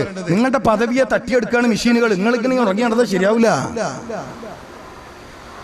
ആരാ ഇക്കാമത്ത് കൊടുക്കാൻ പറയേണ്ടത്? എന്തെങ്കിലും ഫിക്ക് പറയാത്തത്? ഈ ഒളിയുന്ന മിന്നുന്ന സാധനം ഓൻ പി അടിച്ചാൽ മുക്കിരി ഇക്കാമത്ത് കൊടുക്കും, വന്ന് നിന്നോളണം. അതല്ല ഇസ്ലാം. ചൈനക്കാരന് വിട്ടുകൊടുക്കരുത് ഇസ്ലാം എന്നാ പറയണത്. ഉലമാ സംഗമങ്ങൾ ഇങ്ങനെയുള്ള തീരുമാനങ്ങൾ എടുക്കണം. ചൈനക്കാരൻ കണ്ടുപിടിക്കുന്ന മെഷീനുകളല്ല ദീൻ തീരുമാനിക്കേണ്ടത്, ശരീഅത്ത് തീരുമാനിക്കേണ്ടത്. കോടതികൾ എന്തെങ്കിലും പറയുമ്പോഴത്തേക്ക് നിങ്ങൾക്ക് പൊള്ളുന്നില്ലേ? നിങ്ങളറിയാതെ നിങ്ങളുടെ മതത്തിൽ ഇടപെടലുകൾ നടക്കുന്നു. നിങ്ങളുടെ അധികാര പരിധിക്കുള്ളിലേക്ക് ആളുകൾ കടന്നു കയറുന്നു. ഞാൻ എന്റെ മഹലിൽ ഖത്തീബായി ഏറ്റെടുക്കുന്നു പറഞ്ഞ കാര്യം തരോ? ദീനിന്റെ കാര്യം ഞാൻ പറയും, നിങ്ങൾ ഇടപെടാൻ പാടില്ല. കമ്മിറ്റി ഹൈക്കോടതി പുസ്തകങ്ങൾ നിന്നാ മതി. ഉലമാക്കൾ അങ്ങനെ തീരുമാനം എടുക്കണം.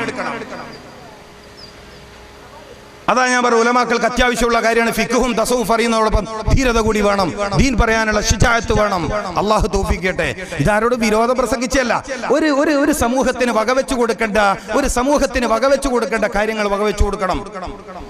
മുമ്പ് ഫസൽ ഗഫൂറിന്റെ പിതാവ് ദീനിന്റെ കാര്യത്തിൽ ഇടപെടോ ഡോക്ടറെ ഈ മലത്തിലെ കൃമി നോക്കിയാൽ മതി എന്ന് പറഞ്ഞ ശംസുലമന്റെ മദ്ഹ് പറഞ്ഞ പോരാ, ആ പദവിയിൽ ഇരിക്കണം. കേരളത്തിൽ വലിയ വമ്പനാ നോക്കിയൊരു ചങ്ങയുണ്ടായിരുന്നു. അന്ന് ശംസുലമ പറഞ്ഞത്, ഡോക്ടർമാർ മലത്തിലെ കൃമി പരിശോധിച്ചാൽ മതി, ദീൻ ഞങ്ങൾ നോക്കിക്കൊള്ളും. അത് പ്രസംഗിച്ചാ പോരാ, നടപ്പിൽ വരുത്തിക്കൊള്ളികള്. അയിനാ ഉലമാ സംഗമം. പ്രതാപം വീണ്ടെടുക്കണം, അധികാരം വീണ്ടെടുക്കണം. നമ്മുടെ കയ്യിലായിരിക്കണം മഹല്ല്, നമ്മുടെ കയ്യിലായിരിക്കണം ഉമ്മത്ത്, നമ്മളായിരിക്കണം ഉമ്മത്തിന്റെ കാര്യകർത്താക്കൾ. അള്ളാഹു തൗഫീഖ് ചെയ്യട്ടെ. ജിഫ്രി തങ്ങളുടെ മിഞ്ഞാനത്തെ പ്രസംഗം അതിനൊരു വലിയ സൂചനയാണ്. കാര്യത്തിൽ ആരും ഇടപെടരുത്, ആവശ്യമുള്ളത് ഞങ്ങൾ പറയുന്നു. അങ്ങനെ അവിടെ മഹല്ലുകൾ. അള്ളാഹു തൗഫീഖ് ചെയ്യട്ടെ. ഇത് ഉമ്മത്തിന്റെ ഖൈറിന് വേണ്ടി, ഉമ്മത്തിന്റെ യശസ്സിന് വേണ്ടി, ഉമ്മത്തിന്റെ പ്രതാപത്തിന് വേണ്ടി. ഇത് ഇസ്സത്തുള്ള സമുദായമാണ്. പലപ്പോഴും സങ്കടകരമായ കാഴ്ചകളാണ് മസ്ജിദുകളിൽ കാണാറുള്ളത്. നല്ല ശൈലി ഉപയോഗിക്കാമായിരുന്നു. പള്ളിയിൽ മുകളിൽ ഉറങ്ങാൻ സൗകര്യമുണ്ട്, അങ്ങനെ എഴുതി വെക്കാമായിരുന്നു. ഒരാൾ പറഞ്ഞത്, ഉറക്കത്തിൽ ഇങ്ങനെ വായി ഒലിച്ചിട്ട് പള്ളിയിൽ നജസാവെന്ന് വിചാരിച്ചിട്ടാണ്. ഞാൻ പറഞ്ഞ എല്ലാവർക്കും ഒലിക്കുന്ന വായിയാണോ? എന്നാ ഒലിക്കുന്നവർ ഉറങ്ങരുത് എഴുതിക്കൂടെ? ഒരു മൂപ്പർ പറഞ്ഞ ന്യായ. നിങ്ങൾക്ക് അങ്ങനെ അകമ്പള്ളിയിൽ ആളുകൾ കിടക്കുമ്പം വരുന്ന നിസ്കാരക്കാർക്ക് ബുദ്ധിമുട്ടാകും എന്നാണെങ്കിൽ, ഉറങ്ങണം എന്നാവശ്യമുള്ളവർക്ക് മുകളിൽ സൗകര്യം ഏർപ്പെടുത്തിയിട്ടുണ്ടെന്ന് എഴുതി വെക്ക്. ഇത് പരിഗണനയാണ്. മസ്ജിദ് എന്ന് പറഞ്ഞാൽ സഖാഫത്ത് മർക്കസു സഖാഫയാണ്, ഈ ഉമ്മത്തിന്റെ സാംസ്കാരിക കേന്ദ്രമാണ്. അപ്പൊ ഒരാൾ മൂത്രമൊഴിക്കാൻ തോന്നി, അല്ലെങ്കിൽ മലവിസർജനം നടത്താൻ തോന്നി, അടച്ചിടപ്പെട്ട ബാത്റൂം ആണെങ്കിൽ ഖളാഉൽ ഹാജത്തിനെ നീട്ടിവെക്കുന്നത് രോഗമുണ്ടാക്കുമെന്ന് പഠിപ്പിച്ച ഇസ്ലാം. ഒരാൾക്ക് മലമൂത്ര വിസർജനം നടത്തണം, സൗകര്യമില്ല. ഇതിങ്ങനെ കെട്ടിക്കിടക്കുന്നത് വലിയ രോഗമുണ്ടാക്കും. ഇത് കെട്ടിക്കിടക്കുന്നത് രോഗമുണ്ടാക്കും, മനസ്സിന്റെ ഏകാഗ്രത നഷ്ടപ്പെടുത്തും, അല്ലെങ്കിലേ ഖുശൂ ഇല്ലതും കൂടി പൊളിക്കാന്ന് പറഞ്ഞാൽ. അതുകൊണ്ടാ ഞാൻ എന്റെ വിഷയത്തിലേക്ക് ഇത് കൊണ്ടുവന്നു. നിങ്ങൾക്ക് ആർക്കും പിന്നെ തോന്നിപ്പോണ്ട ആരോഗ്യം പറയുന്നിടത്ത് എങ്ങനെ പള്ളി കടന്നു വന്നു, മൊത്തം ആരോഗ്യം തകർക്കുന്ന പരിപാടി വന്നോണ്ടാ ഞാനത് പറഞ്ഞു. നിങ്ങൾക്ക് അങ്ങനെ തോന്നിപ്പോണ്ട. ഞാനും പള്ളിന്റെ ആൾ തന്നെയാണ്, ഞാനും പള്ളി കമ്മിറ്റിയാണ്. അപ്പൊ ഞാൻ എന്നെ തന്നെ എതിർത്തേ നിങ്ങൾ മനസ്സിലായിക്കോളി കേട്ടാ. എന്റെ മഹലിലെ പള്ളി കമ്മിറ്റി വളരെ പ്രധാനപ്പെട്ട ഭാരവാഹിയാണ് ഞാൻ. അപ്പൊ ഞാൻ എന്നെ എതിർത്തതാണ് നിങ്ങൾക്ക് തോന്നിയാൽ പറ്റുന്ന കുറച്ച് സമാധാനം കിട്ടും, അല്ലെങ്കിൽ ചിലയാൾക്ക് ടെൻഷൻ ആയിട്ടുണ്ടാവും. ആയിട്ട് കാര്യമൊന്നുമില്ല. അപ്പൊ പറഞ്ഞു വന്നത്, ജീവിതശൈലി രോഗങ്ങൾ വർദ്ധിക്കുന്നു. പല കാര്യത്തിലും ഏതൊരു സമീപനമാണ് സ്വീകരിക്കേണ്ടത് എന്നറിയാത്തതിന്റെ പേരിലാണ് രോഗങ്ങൾ വർദ്ധിക്കുന്നത്. അപ്പൊ എങ്ങനെ തിന്നണം, എപ്പോൾ തിന്നണം, എത്ര തിന്നണം, എന്താണ് തിന്നേണ്ടത്, 4 കാര്യങ്ങൾ മിക്കവാറും ജനങ്ങൾക്കറിയില്ല. ഇന്നിപ്പോ നോക്കൂ പ്രിയപ്പെട്ടവരെ, പ്രമേഹ രോഗം കൂടി എന്ന് പറയുമ്പോൾ തന്നെ എനിക്ക് ഓർമ്മ വന്നത് ഒരുപക്ഷെ മംഗലാപുരം പോലത്തെ ടൗണും അതിനോടടുത്ത പ്രദേശങ്ങളിലൊക്കെ മൈദയുടെ ഉപയോഗം ഒരുപക്ഷെ കൂടുതലായിരിക്കും. എനിക്കറിയില്ല, ഇവിടെ മൈദ എന്ന് പറയുന്ന വസ്തുവിന്റെ ഉപയോഗം കൂടുതലായിരിക്കും. നിങ്ങളിൽ ഇനി ആർക്കെങ്കിലും പ്രമേഹം വരാത്ത ആൾ ഉണ്ടെങ്കിൽ ഓർക്കൊരു എളുപ്പ വഴി ഞാൻ പറഞ്ഞുതരാം. എല്ലാവർക്കും പ്രമേഹർക്കും ഒരു വിത്തൗട്ട് കുടിക്കണത് ഒരു പൂതിയുണ്ട്, അങ്ങനെയുണ്ടല്ലോ. സാസിലൊക്കെ വരുമ്പോൾ ഓനിക്ക് സ്പെഷ്യൽ ചായല്ലോ കൊടുക്കണം വിത്തൗട്ട്. അങ്ങനെ ഒരു പൂതി ഉണ്ടെങ്കിൽ ഞാനൊരു എളുപ്പ വഴി പറഞ്ഞുതരാം പ്രമേഹം വരാൻ. ആഴ്ചക്ക് ഒരു 3 ഊട്ട പൊറോട്ട തിന്നാൽ മതി. എത്ര കൂട്ടോ? 3 പ്രാവശ്യം മതി. എത്ര പ്രാവശ്യം പറഞ്ഞ കൂട്ടിയിട്ടില്ല? പൈസ കിട്ടും, പൈസ ഉണ്ടാവില്ലേ? ആഴ്ചയിൽ ഒരു 3 തവണ പൊറോട്ട തിന്നാൽ മതി. എന്താ നിങ്ങൾ പറ്റിയാൽ പെട്ട് ഏതിൽ? വിത്തൗട്ടിൽ. മൈദയുടെ ഉപയോഗം വർദ്ധിച്ചു.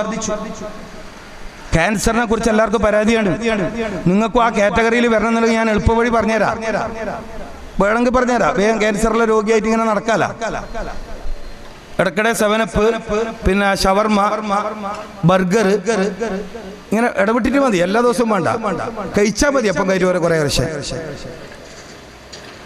മംഗലാപുരം ഭാഗത്തെ വലിയ കോളേജുകളിൽ പഠിക്കുന്ന 43 ചെറുപ്പക്കാര് കോഴിക്കോട് മെഡിക്കൽ കോളേജിന്റെ അടുത്തുള്ള പെയിൻ ആൻഡ് പാലിയേറ്റീവ് ഇൻസ്റ്റിറ്റ്യൂട്ടിൽ ക്യാൻസർ രോഗം പിടികൂടി ചികിത്സ ഇല്ലാത്തതിന്റെ പേരിൽ മരണം എപ്പോ വരുമെന്നറിയാതെ 21 വയസ്സിന് താഴെയുള്ള 43 ചെറുപ്പക്കാര്, ആൺകുട്ടികളും പെൺകുട്ടികളും കിടക്കുക.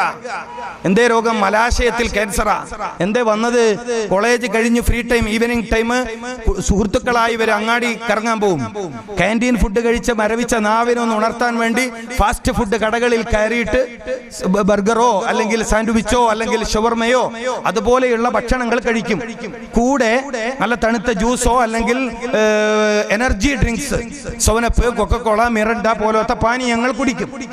ഇത് സ്ഥിരമായിരുന്നു ഇവർ.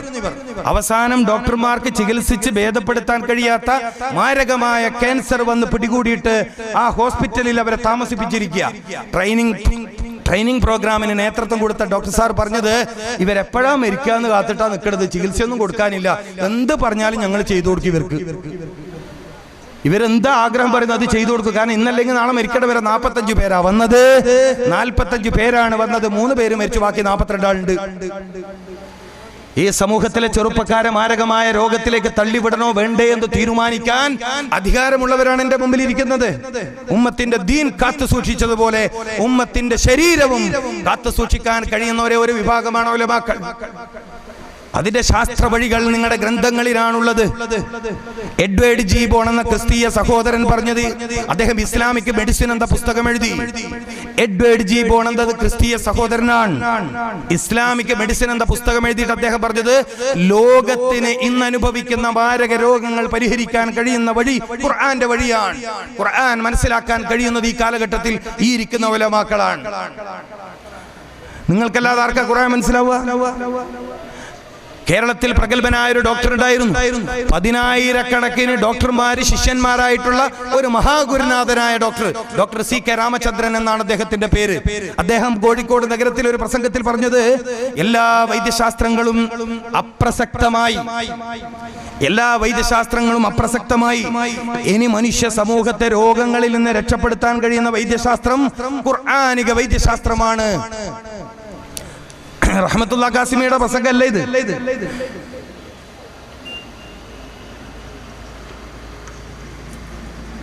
OV വിജയൻ എന്ന് പറയുന്ന ഖസാക്കിന്റെ ഇതിഹാസം എന്ന പുസ്തകം എഴുതിയ ലോകമറിയുന്ന എഴുത്തുകാരൻ, അദ്ദേഹത്തിന്റെ രോഗം ശിഫയായതിനെ കുറിച്ച് അദ്ദേഹം എഴുതി വെച്ചത് മുഹമ്മദ് റസൂലുള്ളാഹി സ്വല്ലല്ലാഹു അലൈഹി വസല്ലം തങ്ങളുടെ കാരുണ്യത്തിന്റെ വൈദ്യ വഴിയിലാണ് കൈവിറയാതെ എനിക്ക് എഴുതാൻ പറ്റിയത്.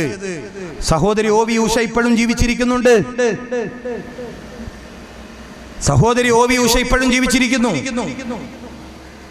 മുൻ American president Barack Obama Washington പ്രസംഗത്തിൽ പറഞ്ഞത്, 20-ാം നൂറ്റാണ്ടിൽ എല്ലാവർക്കും ആരോഗ്യം എന്ന ലോകാരോഗ്യ സംഘടനയുടെ പ്രഖ്യാപനം പൊളിഞ്ഞു, നടന്നില്ല. ഇനി സർവർക്കും ആരോഗ്യം എന്ന സ്വപ്നം, രോഗമില്ലാത്തൊരു സമൂഹം എന്ന സ്വപ്നം സാക്ഷാത്കരിക്കാൻ പ്രവാചകൻ മുഹമ്മദ് സല്ലല്ലാഹു അലൈഹി വസല്ലം തങ്ങളുടെ വൈദ്യശാസ്ത്ര രീതികൾ ലോകത്ത് വരട്ടെ. ഇതാര് കൊണ്ടുവരും? നിങ്ങൾക്ക് മാത്രമേ കഴിയൂ. നിങ്ങൾ വേണ്ടാന്ന് വെച്ചാൽ, ഈ ഇരിക്കുന്ന പണ്ഡിതന്മാര് വേണ്ടാന്ന് വെച്ചാൽ, ലോകത്തൊരാൾക്കും ഈ വിജ്ഞാന ശാഖയുടെ ഗുണം ലഭിക്കില്ല.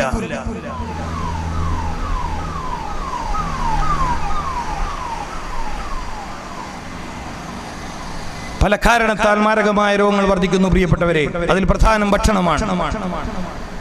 നമുക്ക് ചില തിരുത്തുകൾ ഇവിടെ ആവശ്യമുണ്ട്. എന്ത് കഴിക്കണം, എപ്പോൾ കഴിക്കണം, എങ്ങനെ കഴിക്കണം എന്നിത്യാദി കാര്യങ്ങൾ സമൂഹത്തിന് പഠിപ്പിച്ചു കൊടുക്കണം. ശരീരത്തിന് ഗുണപരമായത് മാത്രമേ കഴിക്കാവൂ. ശരീരത്തിന് ദോഷകരമായത് കഴിക്കുന്നതാണ് രോഗത്തിന്റെ കാര്യം. ഞാൻ ചില ഉദാഹരണം മാത്രം പറഞ്ഞ സമയം നമുക്കില്ല. 10 മിനിറ്റ് കൊണ്ട് പ്രസംഗം നിർത്തണം. 10 മിനിറ്റ് കൊണ്ട് ഞാൻ പ്രസംഗം നിർത്തുകയാണ്. അതിനിടയിൽ ഉദ്ധരിട്ട് ഗൗരവമുള്ള കാര്യങ്ങൾ കൂടി പറയാം. വിഷയം അപൂർണമാണെന്ന് എനിക്കറിയാം. നിങ്ങൾ പ്രതീക്ഷിക്കുന്ന പലതും ഞാൻ പറഞ്ഞിട്ടില്ല. പക്ഷെ പ്രമേഹ രോഗത്തിന്റെ കാര്യം ഒന്ന് സൂചിപ്പിക്കണമെന്ന് പറഞ്ഞു. പലർക്കും പ്രമേഹ രോഗമുണ്ട്. എനിക്ക് അവരോട് പറയാനുള്ള ചില കാര്യം ഞാൻ പറയട്ടെ. ഒന്ന്, പ്രമേഹം പൂർണ്ണമായും ശിഫയാവുന്ന രോഗമാണ്. പലരുടെയും തെറ്റുധാരണ പ്രമേഹം ശിഫയാവില്ല എന്നാണ്. പ്രമേഹം പൂർണ്ണമായി ശിഫയാവില്ല എന്ന് പറയുമ്പോൾ നബി സല്ലല്ലാഹു അലൈഹി വസല്ലമ തങ്ങളുടെ ഒരു ഹദീസിനെയാണ് നിരാകരിക്കുന്നത്. ഞങ്ങൾക്ക് ചികിത്സിക്കാൻ പാടുണ്ടോ റസൂലുള്ളാഹ് എന്നൊരു ആൾ വന്ന് ചോദിച്ചു. തദാവൂ യാ ഇബാദല്ലാഹ്, അല്ലാഹുവിന്റെ അടിമകളെ നിങ്ങൾ ചികിത്സിക്കണം. തദാവൂ യാ ഇബാദല്ലാഹ് ഇന്നല്ലാഹ അസ്സ വജല്ല ലം യദഉ ദാഅൻ, അല്ലാഹു മനുഷ്യന് മേൽ ഒരു രോഗത്തെയും വെച്ചിട്ടില്ല. അല്ലാഹു മനുഷ്യന് മേൽ ഒരു രോഗത്തെയും വെച്ചിട്ടില്ല. ഇല്ലാ വലഅലഹു ശിഫാ, ആ രോഗത്തിന്റെ ശിഫയെ കൂടി വെച്ചിട്ടല്ലാതെ. അപ്പൊ മാറാ രോഗം എന്ന ഒരു രോഗമില്ല എന്നാണ് ഈ ഹദീസിന്റെ താല്പര്യം. വിട്ടുമാറാത്ത രോഗമുണ്ടെന്ന് പറയുന്നത് തെറ്റാകും. സർവ്വരോഗത്തിന്റെയും ശിഫയെ അല്ലാഹു ഇറക്കിയിട്ടുണ്ട്. എല്ലാ രോഗത്തിന്റെ ശിഫയുമുണ്ട്. അത് കണ്ടെത്താൻ കഴിയാത്തത് കൊണ്ട് പലരും നിത്യരോഗത്തിലാവുന്നു. അപ്പൊ പ്രമേഹടക്കമുള്ള സർവ്വരോഗം ശിഫയാവും. പലപ്പോഴും പ്രമേഹ രോഗം വർദ്ധിക്കുന്നതിന്റെ കാരണം ഒന്ന് അവര് അശാസ്ത്രീയമായ മരുന്ന് ഉപയോഗിക്കുന്നു. കേരളത്തിലെ ആലപ്പുഴ മെഡിക്കൽ കോളേജിലെ മെഡിസിൻ വിഭാഗത്തിൽ അസിസ്റ്റന്റ് പ്രൊഫസറായിരുന്ന ഡോക്ടർ ബി പത്മകുമാർ, വലിയ പ്രഗത്ഭനായ പണ്ഡിതൻ. അപ്പൊ അദ്ദേഹം ആരോഗ്യമാസികയിൽ ഒരിക്കൽ ഒരു ലേഖനം എഴുതിയിട്ടുണ്ട്. അതിൽ പറഞ്ഞത്, ഒരു പ്രമേഹ രോഗി സ്ഥിരമായി ഒരേ മെഡിസിൻ തന്നെ തന്റെ പ്രമേഹം കൺട്രോൾ ആവാൻ വേണ്ടി കഴിച്ചാൽ പ്രമേഹം വിട്ടുപോകില്ല എന്ന് മാത്രമല്ല, അയാൾക്ക് ആ മരുന്ന് കൊണ്ട് വലിയ ദുരിതങ്ങൾ വരും, ദ്വിതീയ പരാജയങ്ങൾ സംഭവിക്കും. അയാൾ ഉപയോഗിച്ച ഒരു പ്രയോഗം അങ്ങനെയാ, ദ്വിതീയ പരാജയങ്ങൾ സംഭവിക്കും. അപ്പോ ശരീരത്തിന് ചേരാത്ത മരുന്ന് ഉപയോഗിക്കുന്നതാണ് പ്രമേഹത്തെ വർദ്ധിപ്പിച്ചത്. ഒന്ന്. രണ്ടാമത്തത്, ഭക്ഷണം കഴിക്കുന്നതിൽ ശ്രദ്ധിക്കാത്തതും. പ്രമേഹ രോഗികൾക്ക് മധുരത്തേക്കാൾ അപകടം കൊഴുപ്പുള്ള ഭക്ഷണം. പല ആളുകളും മധുരമില്ലാത്ത ചായ കുടിക്കും, പക്ഷേ പോത്തിറച്ചി കഴിക്കും, ആട്ടിറച്ചി കഴിക്കും, ചെമ്മീൻ കഴിക്കും, അയക്കുറ കഴിക്കും, ആവോലി കഴിക്കും, എല്ലാ കൊഴുപ്പുള്ള വസ്തുക്കളും കഴിക്കും, മൈദയും കഴിക്കും. പ്രമേഹം വർദ്ധിപ്പിക്കാൻ സഹായിക്കുന്ന വസ്തുക്കളാ പറഞ്ഞത്. കൊഴുപ്പ് കൂടിയ ഭക്ഷണങ്ങളും ബേക്കറി ഫുഡുകളുമാണ് പ്രമേഹത്തെ വർദ്ധിപ്പിക്കുന്നത്. കൊഴുപ്പ് കൂടിയ ഭക്ഷണങ്ങളും ബേക്കറി ഫുഡുകളുമാണ് പ്രമേഹത്തെ വർദ്ധിപ്പിക്കുന്നത്, പ്രമേഹ അനന്തര രോഗത്തെ വർദ്ധിപ്പിക്കുന്നത്. പലരും പ്രമേഹം മാത്രമേ ചർച്ച ചെയ്യാറുള്ളൂ. പ്രമേഹാനന്തര രോഗം, ഇപ്പൊ ഡയബറ്റിക് റെറ്റിനോപ്പതി, ഡയബറ്റിക് ഫുട്ടോപ്പതി, ഡയബറ്റിക് നെഫ്രോളജി, അതായത് പ്രമേഹം കാരണം കിഡ്നിക്ക് പറ്റുന്ന പ്രശ്നം, പ്രമേഹം കാരണം കരളിന് വരുന്ന പ്രശ്നം, പ്രമേഹം കാരണം നെർവസുകൾക്ക്, ഞരമ്പുകൾക്ക് വരുന്ന പ്രശ്നം. ഇങ്ങനെ എന്തെല്ലാം രോഗങ്ങളുണ്ട്. ഒരു രോഗമൊന്ന്, അതിന്റെ പിറകിൽ ഒരുപാട് ആളുകൾ ഉണ്ടാകും. പ്രമേഹ രോഗി എന്തായാലും ഹൃദ്രോഗിയാവും. പേടിപ്പിക്കാൻ പറയല്ല, സലാമത്തിന്റെ വഴിയുണ്ടോ എന്ന് നിങ്ങൾ അന്വേഷിക്കാൻ പറയാണ്. സലാമത്തിന്റെ വഴി ഖുർആനിലുണ്ട്, ഹദീസിലുണ്ട്, ഔഷധങ്ങളുണ്ട്, പ്രാർത്ഥനകളുണ്ട്, ജീവിതക്രമങ്ങളുണ്ട്. ഇത് മഹല്ലുകളിൽ ഹയാത്താക്കേണ്ടവർ നിങ്ങളാണ്. ഹൃദ്രോഗം വ്യാപിക്കുന്നു. ജനിക്കുന്ന കുഞ്ഞുങ്ങളിൽ 1,50,000-ൽ പരം കുഞ്ഞുങ്ങൾ ഹൃദ്രോഗികളായി ജനിക്കുന്നു എന്നാണ് കണക്ക്. കിഡ്നി രോഗത്തിന്റെ കണക്ക് പറയണ്ട, കിഡ്നി രോഗത്തിന്റെ കണക്ക് പറയാതിരിക്കുന്ന നല്ലത്. സ്ഥിരമായി ജ്യൂസ് കുടിക്കുന്ന ആളുകളൊക്കെ ഒരു ഡയാലിസിസ് സെന്റർ കൂടി കണ്ടുവെക്കുക. സ്ഥിരമായി ജ്യൂസില്ലേ, അത് കുടിക്കുന്നവർ ഒരു ഡയാലിസിസ് സെന്ററിന്റെ മുതലാളിനെ പരിചയപ്പെടുന്നത് നല്ലതാ. ഇപ്പോഴേ സൗഹൃദാക്കിയ വലിയ പൈസ വാങ്ങൂലല്ലോ ഇത് ചെയ്യാൻ.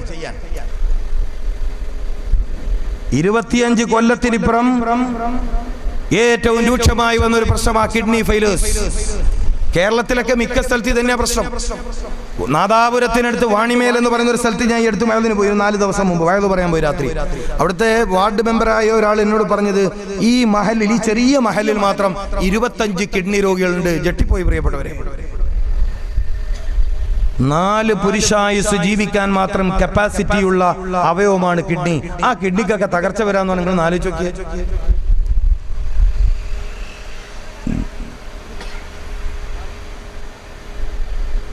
ജീവിത ശൈലിയിൽ വന്ന മാറ്റങ്ങൾ, സോഫ്റ്റ് ഡ്രിങ്ക്സ്, കളറുകൾ ചേർന്ന, നിറങ്ങൾ ചേർന്ന, രുചിക്ക് വേണ്ടി മായങ്ങൾ കലർന്ന ഭക്ഷണങ്ങളോടുള്ള താല്പര്യം വർദ്ധിച്ച മനുഷ്യന്മാരവസാനം ഒരു തുള്ളി വെള്ളം കുടിക്കാൻ പറ്റാത്ത അവസ്ഥയിലായി. ഡോക്ടർ പറയാ 2 ഗ്ലാസ് വെള്ളേ കുടിക്കാവൂ ദിവസം. ഈ ചൂട് കൂടിയ കാലഘട്ടത്തിൽ നിങ്ങളൊന്ന് ആലോചിക്കണം. ഈ സമുദായത്തിന്റെ കാവൽക്കാരായ ഉലമാക്കൾ ആലോചിക്കണം. നിങ്ങളുടെ ദുആ ആണ് ഈ ഉമ്മത്തിന്റെ ഇസ്സത്ത്. നിങ്ങളാണ് ഈ ഉമ്മത്തിനു വേണ്ടി ഐസൽ ഇസ്ലാമ വൽ മുസ്ലിമീൻ എന്ന് ദുആ ചെയ്യുന്നവർ. നിങ്ങൾക്ക് മാത്രമേ ഈ ഉമ്മത്തിനെ ഇസ്സത്തിലാക്കാൻ കഴിയൂ. ഇത് ഉലമാക്കൾ ഗൗരവമുള്ളവരാകാൻ വേണ്ടി പറയാ. നിങ്ങൾ ഈ ഉമ്മത്തിന്റെ കാവൽക്കാരാണ്. നിങ്ങൾ ഈ ഉമ്മത്തിന്റെ കാവൽക്കാരാണ്. നിങ്ങൾക്ക് മാത്രമേ ഈ പദവിയിൽ ഇരിക്കാൻ കഴിയൂ. നിങ്ങളുടെ കയ്യിലാണ് ഖുർആൻ. നിങ്ങൾ അല്ലാഹുവിന്റെ ഹബീബിന്റെ വാരിഥികളാ. ഹരീസുൻ അലൈക്കും. നിങ്ങൾ മനുഷ്യന്മാരുടെ കാര്യത്തിൽ വെറിയും അലച്ചയും അനുകമ്പയും വാത്സല്യവും തുളുമ്പുന്നയാളാവണം. ഒരു മനുഷ്യനും വേദനയുണ്ടാവരുത്, ഒരു മനുഷ്യനും ദുരിതത്തിലാവരുത്, ഒരു മനുഷ്യനും ശാരീരികമായി മാനസികമായി തളരരുത് എന്ന് തീരുമാനിക്കേണ്ടവർ ഉലമാക്കളാ. അവർക്കേ അതിന് കഴിയൂ പ്രിയപ്പെട്ടവരെ, അവർക്കേ കഴിയൂ. നിങ്ങളാണ് ഇതിന് അജണ്ട തീരുമാനിക്കേണ്ടത്. നിങ്ങൾ ശ്രദ്ധിച്ചോ, ആയുസ് ബാക്കിയുണ്ടെങ്കിൽ നിങ്ങളുടെ മഹലിലെ ഇപ്പൊ 10 വയസ്സ് കഴിഞ്ഞ കുട്ടികൾ 20 വയസ്സൊക്കെ ആകുന്നതിന് മുമ്പ് മിക്കവാറും കിഡ്നി രോഗികളാവാൻ സാധ്യതയുണ്ട്, ക്യാൻസർ രോഗികളാവാൻ സാധ്യതയുണ്ട്. ആയുസ് ബാക്കിയുണ്ടെങ്കിൽ ഇന്നത്തെ ഡേറ്റ് ഓർമ്മിക്കണം. നിങ്ങളുടെ മഹലിലെ 10 വയസ്സുള്ള കുട്ടികളെ നിങ്ങൾ നോട്ട് ചെയ്യണം. അതിമാരകമായ വിഷകലർന്ന ബിസ്ക്കറ്റുകൾ, ചോക്ലേറ്റുകൾ, ഐസ്ക്രീമുകൾ, ചില ഫ്ലേവറുകൾ, ഭക്ഷണത്തിൽ ടേസ്റ്റ് ചേർക്കാനുള്ള ചില ഫ്ലേവറുകൾ. ഗൾഫ് രാജ്യത്തൊക്കെ കഥ എന്താണ്? എല്ലാത്തിനും പൾപ്പ. അങ്ങനെ പറഞ്ഞാൽ മനസ്സിലാവൂലേ? അല്ലേ, മനസ്സിലായില്ലേ? ജ്യൂസിന് പറഞ്ഞാല് എന്തായാലും പറയാ. ഇവിടെ പ്രത്യേക പേരുണ്ടോ? ഇതാണ് ജ്യൂസ് അടിച്ച് ചേരുന്നത്. നമ്മുടെ നാട്ടിൽ ഷെയ്ക്ക് എന്ന് പറയും. ഇവിടെ എന്താ പറയാ? ഷെയ്ക്കിന് വയസ്സെന്ന് അർത്ഥമുണ്ട് കേട്ടാ. ഉണ്ടാ? വയസ്സെന്ന് അർത്ഥമില്ലേ? ഷെയ്ഖിന് വയസ്സെന്ന് പറഞ്ഞൂടെ? പറ്റൂലേ? പറ്റുന്നു. വേഗം വയസ്സാവും. അവിടെ ഷാജാ ഷെയ്ഖ്, മറ്റേ എന്തത് ചിക്കു ഷെയ്ഖ്, എന്തെല്ലാം ഷെയ്ഖാന്ന്. നമ്മള് പഴയ കാലത്തെ മുനന്മാർ പറയുന്ന ഷെയ്ഖന്മാരൊക്കെ വലിയ വലിയ മശൈഖന്മാരാണ്. ഇപ്പോഴത്തെ ഷെയ്ഖ് നിങ്ങളെല്ലാം വേഗം വയസ്സന്മാരാക്കും. നിങ്ങൾ നോക്കി ഇപ്പോഴത്തെ ചെറുപ്പക്കാർ മെഡിക്കൽ ഷോപ്പിന് മുമ്പിൽ പോയിട്ട് അല്ല ആ ഗുളിക ഉണ്ട്, ഏത് ഗുളിക? ശക്തിന്റെ ഗുളിക. ഇതൊന്നും പച്ച മലയാളത്തിൽ പറയാൻ നിങ്ങളുടെ പച്ച കർണാടകയില പറയണ്ടല്ലേ? ഇവിടെ എന്താ ഭാഷ? നേരത്തെ മൂപ്പർ അനൗൺസ് ചെയ്യുമ്പോൾ ഞാനൊക്കൊന്നും മനസ്സിലാകുന്നില്ല, എന്തൊക്കെയോ പറയുന്നുണ്ട്. ഒരു പേരെന്റെ പറഞ്ഞപ്പോൾ എനിക്ക് തിരിഞ്ഞത് എന്തോ എനിക്കിട്ട് താകുന്നതാണ്. അനൗൺസ് ചെയ്യുന്ന ആളെ മെഡിക്കൽ ഷോപ്പ് പോയിട്ട് ചിലപ്പോൾ പിള്ളേരമ്മ കടലാസ് കൊടുക്കും, ഈ ഗുളിക വാങ്ങിട്ട് വാങ്ങും. പിള്ളേർക്കൊന്നും തിരിയില്ല. ശക്തിയുടെ ഗുളിക വാങ്ങാൻ മെഡിക്കൽ ഷോപ്പിൽ പോകുന്ന ആളുകളുടെ എണ്ണം കൂടി എന്ന് വെച്ചാൽ ബലഹീനന്മാരുടെ എണ്ണം കൂടി. ആ ഷെല്ല് എന്ന് പറഞ്ഞു നിങ്ങളെ ഭാഷയിൽ, വേറെ ആർക്കും തിരിയണ്ട. അങ്ങനെ തന്നെ ആളെണ്ണം കൂടിയിട്ടുണ്ട്. ദാമ്പത്യ കലഹങ്ങൾ വർദ്ധിക്കുകയാണ്. ചെറുപ്പക്കാർക്ക് മനസ്സിലായിട്ടില്ല. അതുകൊണ്ട് സർക്കാർ ഇപ്പൊ ആലോചിക്കുന്നത് പട്ടാളത്തിലേക്കൊക്കെ ആളെ റിക്രൂട്ട് ചെയ്യുമ്പോൾ ബോഡി ടെസ്റ്റ് ചെയ്യുന്നത് പോലെ ശാരീരിക ക്ഷമത പരിശോധിച്ചിട്ട് വിവാഹ സർട്ടിഫിക്കറ്റ് കൊടുക്കുന്ന ഒരു നിയമം വരാൻ പോവാ. കെട്ടാനുള്ള ആരെ കണ്ട പോയി നോക്കിക്കൊള്ളിട്ടാ, അതിന് പിന്നെ ചാൻസ് കിട്ടൂല. പെൺകുട്ടികൾ ഡൈവോഴ്സിന് വേണ്ടി കോടതിയിൽ പോകുന്നത് വർദ്ധിച്ചു. പെൺകുട്ടികൾ ഡൈവോഴ്സിന് അഭ്യർത്ഥിച്ച് കോടതിയിൽ പോകുന്നത് വർദ്ധിച്ചു. എന്തുകൊണ്ട്? മൂപ്പർക്ക് ഈ ജോലി പറ്റൂല എന്നുള്ളതുകൊണ്ട്. കമ്മിറ്റി മഹല്ലത്ത് ചിലപ്പോൾ പിരിച്ചുവിടുവല്ല എന്ന് പറഞ്ഞാൽ നമ്മളെ മൂപ്പർക്ക് ചില ജോലിയൊന്നും പറ്റുന്നില്ല എന്ന് പറഞ്ഞ് പരാതിയാ ഒക്കെ ഗൗരവത്തിലെടുക്കണേ. നമ്മുടെ നാട്ടിലുള്ള ചില ഭക്ഷണങ്ങൾ പുതിയ സമൂഹത്തിന് സമ്മാനിച്ച ദുരന്തമാ പറയുന്നത്. സോഫ്റ്റ് ഡ്രിങ്ക്സുകൾ, എനർജി ഡ്രിങ്ക്സുകൾ, ആവശ്യമില്ലാതെ ശരീരത്തിന് എനർജി തരുന്ന ചില ഡ്രിങ്ക്സ്. മുമ്പൊക്കെ ടെസ്റ്റ്, ക്രിക്കറ്റിൽ 2 ദിവസം 3 ദിവസമൊക്കെ നീണ്ടു നിൽക്കുന്ന ക്രിക്കറ്റ് കളിയുണ്ട്. അതിന് ടെസ്റ്റ് എന്നല്ല പറയാ. ആ സമയത്തൊക്കെ കുടിക്കുന്ന വെള്ളമാണ് ഈ പെപ്സി, മിറണ്ട. 24 മണിക്കൂർ പള്ളിയിലുള്ള തന്നെ ഇരുന്നിട്ട് ഒരു ചൂടുമ്പയിൽ കൊള്ളാത്തൊരു മനുഷ്യർ ഇത് ഇടക്കടെ കുടിച്ചാൽ, പിള്ളേർ പറഞ്ഞ രസത്തിൽ കുടിച്ചാൽ എന്താവും? അടിച്ചോ ഉള്ളുന്ന ബൾബ്. കാരണം ഓവർലോഡിൽ കറണ്ട് പോയാൽ ബൾബ് അടിക്കുന്നു പറഞ്ഞ മാതിരി. ഇപ്പൊ ഒരു ബൾബ് അടിക്കണമെങ്കിൽ കറണ്ട് അങ്ങേക്ക് പോകാണ്ടിരിക്കാൻ വേണ്ട, കറണ്ട് ഓവറായിട്ട് പോയാൽ വേണ്ട. അങ്ങനെ പറയല്ലേ, ഫീസ് അടിക്കാതെ എന്താ പറയാന്? അപ്പൊ ചില മെഷീന്റെ ഫീസ് അടിച്ചു പോകുന്നുണ്ട്. നിങ്ങൾ മനസ്സിലായിക്കോളി. അപ്പൊ ഇനിയിപ്പോ അധികം നീട്ടാൻ സമയമില്ല.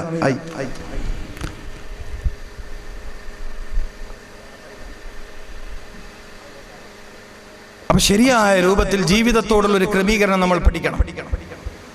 അപ്പൊ ഭക്ഷണത്തിൽ പഴങ്ങൾക്ക് സ്ഥാനം കൊടുക്കുക, ആവശ്യമില്ലാത്ത തിന്നൂലാൻ തീരുമാനിക്കുക, ചൂടുള്ളത് കഴിക്കൂലാൻ തീരുമാനിക്കുക, മിതമായ അളവിൽ ഭക്ഷണം കഴിക്കുക, ഇലക്കറികള്, കുഞ്ഞു മത്സ്യങ്ങള് എന്നിത്യാദി കാര്യങ്ങൾക്ക്, ധാന്യങ്ങള്, അതായത് പയറുകള് പോലത്തെ ധാന്യങ്ങള്, അരിയൊക്കെ ആണെങ്കിൽ തവിട് കളയാത്തത്, മേലെയുള്ള കാവി കളറുള്ള അതിന്റെ നിറം കളയാത്ത അരികൾ, ഇത്തരം കാര്യങ്ങളിലൊക്കെ മഹല്ലിൽ ആരോഗ്യപരമായ നടപ്പിൽ വരുത്താൻ കഴിഞ്ഞാൽ എന്തുണ്ടാകും? ആരോഗ്യമുള്ള മദീനയിൽ രോഗികളില്ലാത്തൊരു നാടുണ്ടായതുപോലെ. ഇമാം അലി റളിയല്ലാഹു തആല അൻഹു വൈദ്യശാസ്ത്രം പറയുന്ന സ്വഹാബിയാണ്. അബ്ദുല്ലാഹി ഇബ്നു ഉനൈസ് റളിയല്ലാഹു തആല അൻഹു വൈദ്യശാസ്ത്രം പറയുന്ന സ്വഹാബിയാണ്. റാഫി ഇബ്നു ജുൻദുബ് റളിയല്ലാഹു തആല അൻഹു വൈദ്യശാസ്ത്രം അറിയുന്ന സ്വഹാബിയാണ്.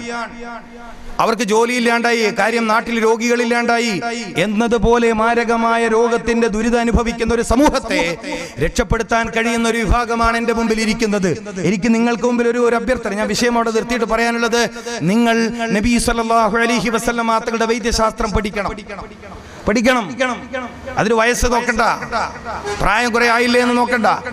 നിങ്ങളുടെ കയ്യിൽ ഒരു മഹല്ലുണ്ടെങ്കിൽ, നിങ്ങളുടെ കയ്യിൽ 100-200 വീടുകളുള്ള ഒരു മഹല്ല് നിങ്ങൾ ജോലി ചെയ്യുന്ന ആളാണെങ്കിൽ, നിങ്ങൾ അവിടുത്തെ മുദരിസോ, ഇമാമോ, മുഅദ്ദിനോ, സദറോ ആരോ ആയിക്കോട്ടെ, നിങ്ങൾ അങ്ങനെ ഒരു പണ്ഡിതനാണെങ്കിൽ നിങ്ങൾ വൈദ്യശാസ്ത്രം കൂടി പഠിക്കണം. എന്തിനു വേണ്ടി? 2 കാര്യത്തിനു വേണ്ടി. അതിലൊന്നെന്താ?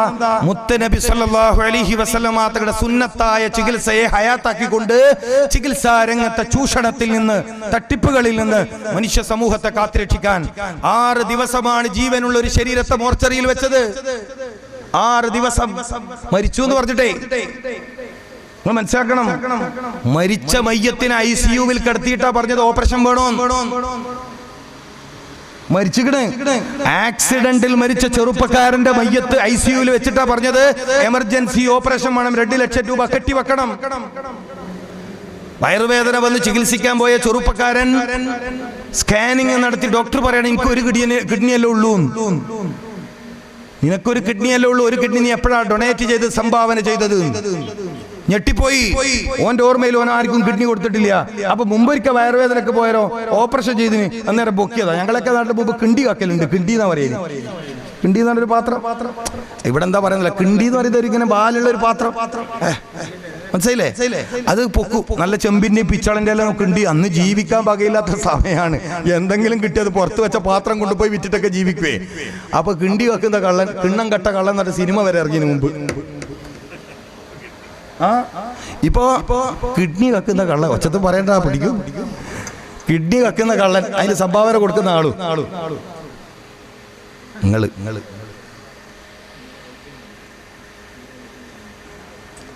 നമ്മുടെ അടുത്ത് വലിയ ഉത്തരവാദിത്തമുണ്ട്. നിങ്ങൾ എല്ലാവരും ഇതിന് തയ്യാറാവണം. മംഗലാപുരത്ത് ഒരുപാട് പണ്ഡിതന്മാർ വന്ന് പഠിക്കുന്നുണ്ട്. ഇത് അൽഹംദുലില്ലാഹ് എനിക്ക് സന്തോഷമുണ്ട്.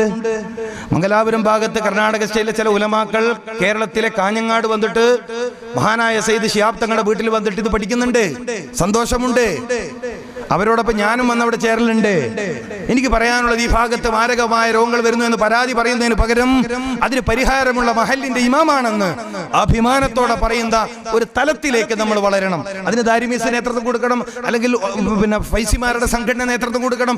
നമുക്ക് ആ ഇൽമു കൂടി വേണം. ഇൽമുൽ അബ്ദാൻ നമ്മുടെ കയ്യിൽ വേണം. എന്തിനു വേണ്ടി? സുന്നത്ത് ഹയാത്താക്കാൻ, ചികിത്സാ രംഗത്തെ ചൂഷണങ്ങൾ ഇല്ലാണ്ടാക്കാൻ. പിന്നെന്തിനു വേണ്ടി? മാരകമായ രോഗങ്ങൾ പിടികൂടി പ്രയാസത്തിലായ ജനങ്ങൾ ജനങ്ങൾക്ക് മസ്ജിദുകളിലെ ഇമാമിങ്ങൾ, ആത്മീയപരമായ പിൻബലം കൂടിയുള്ള മസ്ജിദിലെ ഇമാമിന്റെ സുന്നത്തായ ചികിത്സ മഹല്ലിലെ ജനങ്ങൾക്ക് കിട്ടാൻ, അവർക്ക് ആ സൗഭാഗ്യം കൊടുക്കാൻ അവരാണ് നമ്മളെ വളർത്തിയത്. അവര് ഭക്ഷണം തന്നിട്ടാണ് നമ്മൾ കിതാബ് ഓതിയത്. അവര് സംഭാവന കൊടുത്ത കോളേജിലാണ് നമ്മൾ തഹ്സീൽ പൂർത്തിയാക്കിയത്. അവരാ നമുക്കിപ്പോഴും ഭക്ഷണം തരുന്നത്. അവരാ നമ്മളിപ്പോഴും നമ്മളെ പല കാര്യത്തിലും സഹായിക്കുന്നത്. ഈ സമൂഹത്തോട് നമുക്കുള്ള ബാധ്യത അവർക്ക് ഏറ്റവും ആവശ്യമായ ഖുർആനിലെയും സുന്നത്തിലെയും വൈദ്യം, ചികിത്സ കൂടി അവർക്ക് കൊടുക്കുക എന്നുള്ളതാണ്.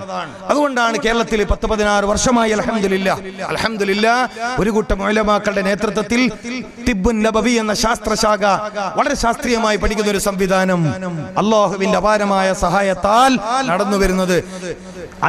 ലോക ചരിത്രത്തിൽ തന്നെ 100ഓളം മതപണ്ഡിതന്മാര് അവരുടെ അധ്വാനത്തിന്റെ വകയായി കണ്ടെത്തിയ ഓരോരുത്തരും ഓരോ ലക്ഷം രൂപ മുതലിറക്കിക്കൊണ്ട് ലോക ചരിത്രത്തിൽ ഒരു യൂണിവേഴ്സിറ്റി വരാൻ പോവാ. നമ്മൾ അഭിമാനിക്കണം. ഒരു പണ്ഡിതൻ എന്ന നിലയിൽ ഇവിടെ ഇരിക്കുന്ന ഓരോ ആലിമിനും അഭിമാനിക്കാൻ വക നൽകുന്ന കാര്യം, ഓരോ പള്ളി ഇമാമും 1 ലക്ഷം രൂപ വീതം മുതലിറക്കിക്കൊണ്ട് തിബ്ബുൻ നബവി ഓപ്പൺ യൂണിവേഴ്സിറ്റി, പ്രവാചക വൈദ്യം എന്ന വൈദ്യശാസ്ത്രം പഠിക്കാൻ ഒരു യൂണിവേഴ്സിറ്റി ഈ രാജ്യത്ത് സാധ്യമാക്കിയിരിക്കുന്നു. ഈ രാജ്യത്തെ ഗവൺമെന്റ് അതിന് സൗകര്യം തന്നിരിക്കുന്നു. ഇവിടുത്തെ അതോറിറ്റി അതിന് സൗകര്യം തന്നിരിക്കുന്നു. ഫെബ്രുവരി 8-ാം തീയതി ക്ലാസ് ആരംഭിക്കുക. നിങ്ങൾ നോക്ക്, ഈ കാലത്തോട് എല്ലാ കാലത്തോടും അതത് കാലഘട്ടത്തിലെ ഉലമാക്കൾ നീതി പുലർത്തിയിട്ടുണ്ട്.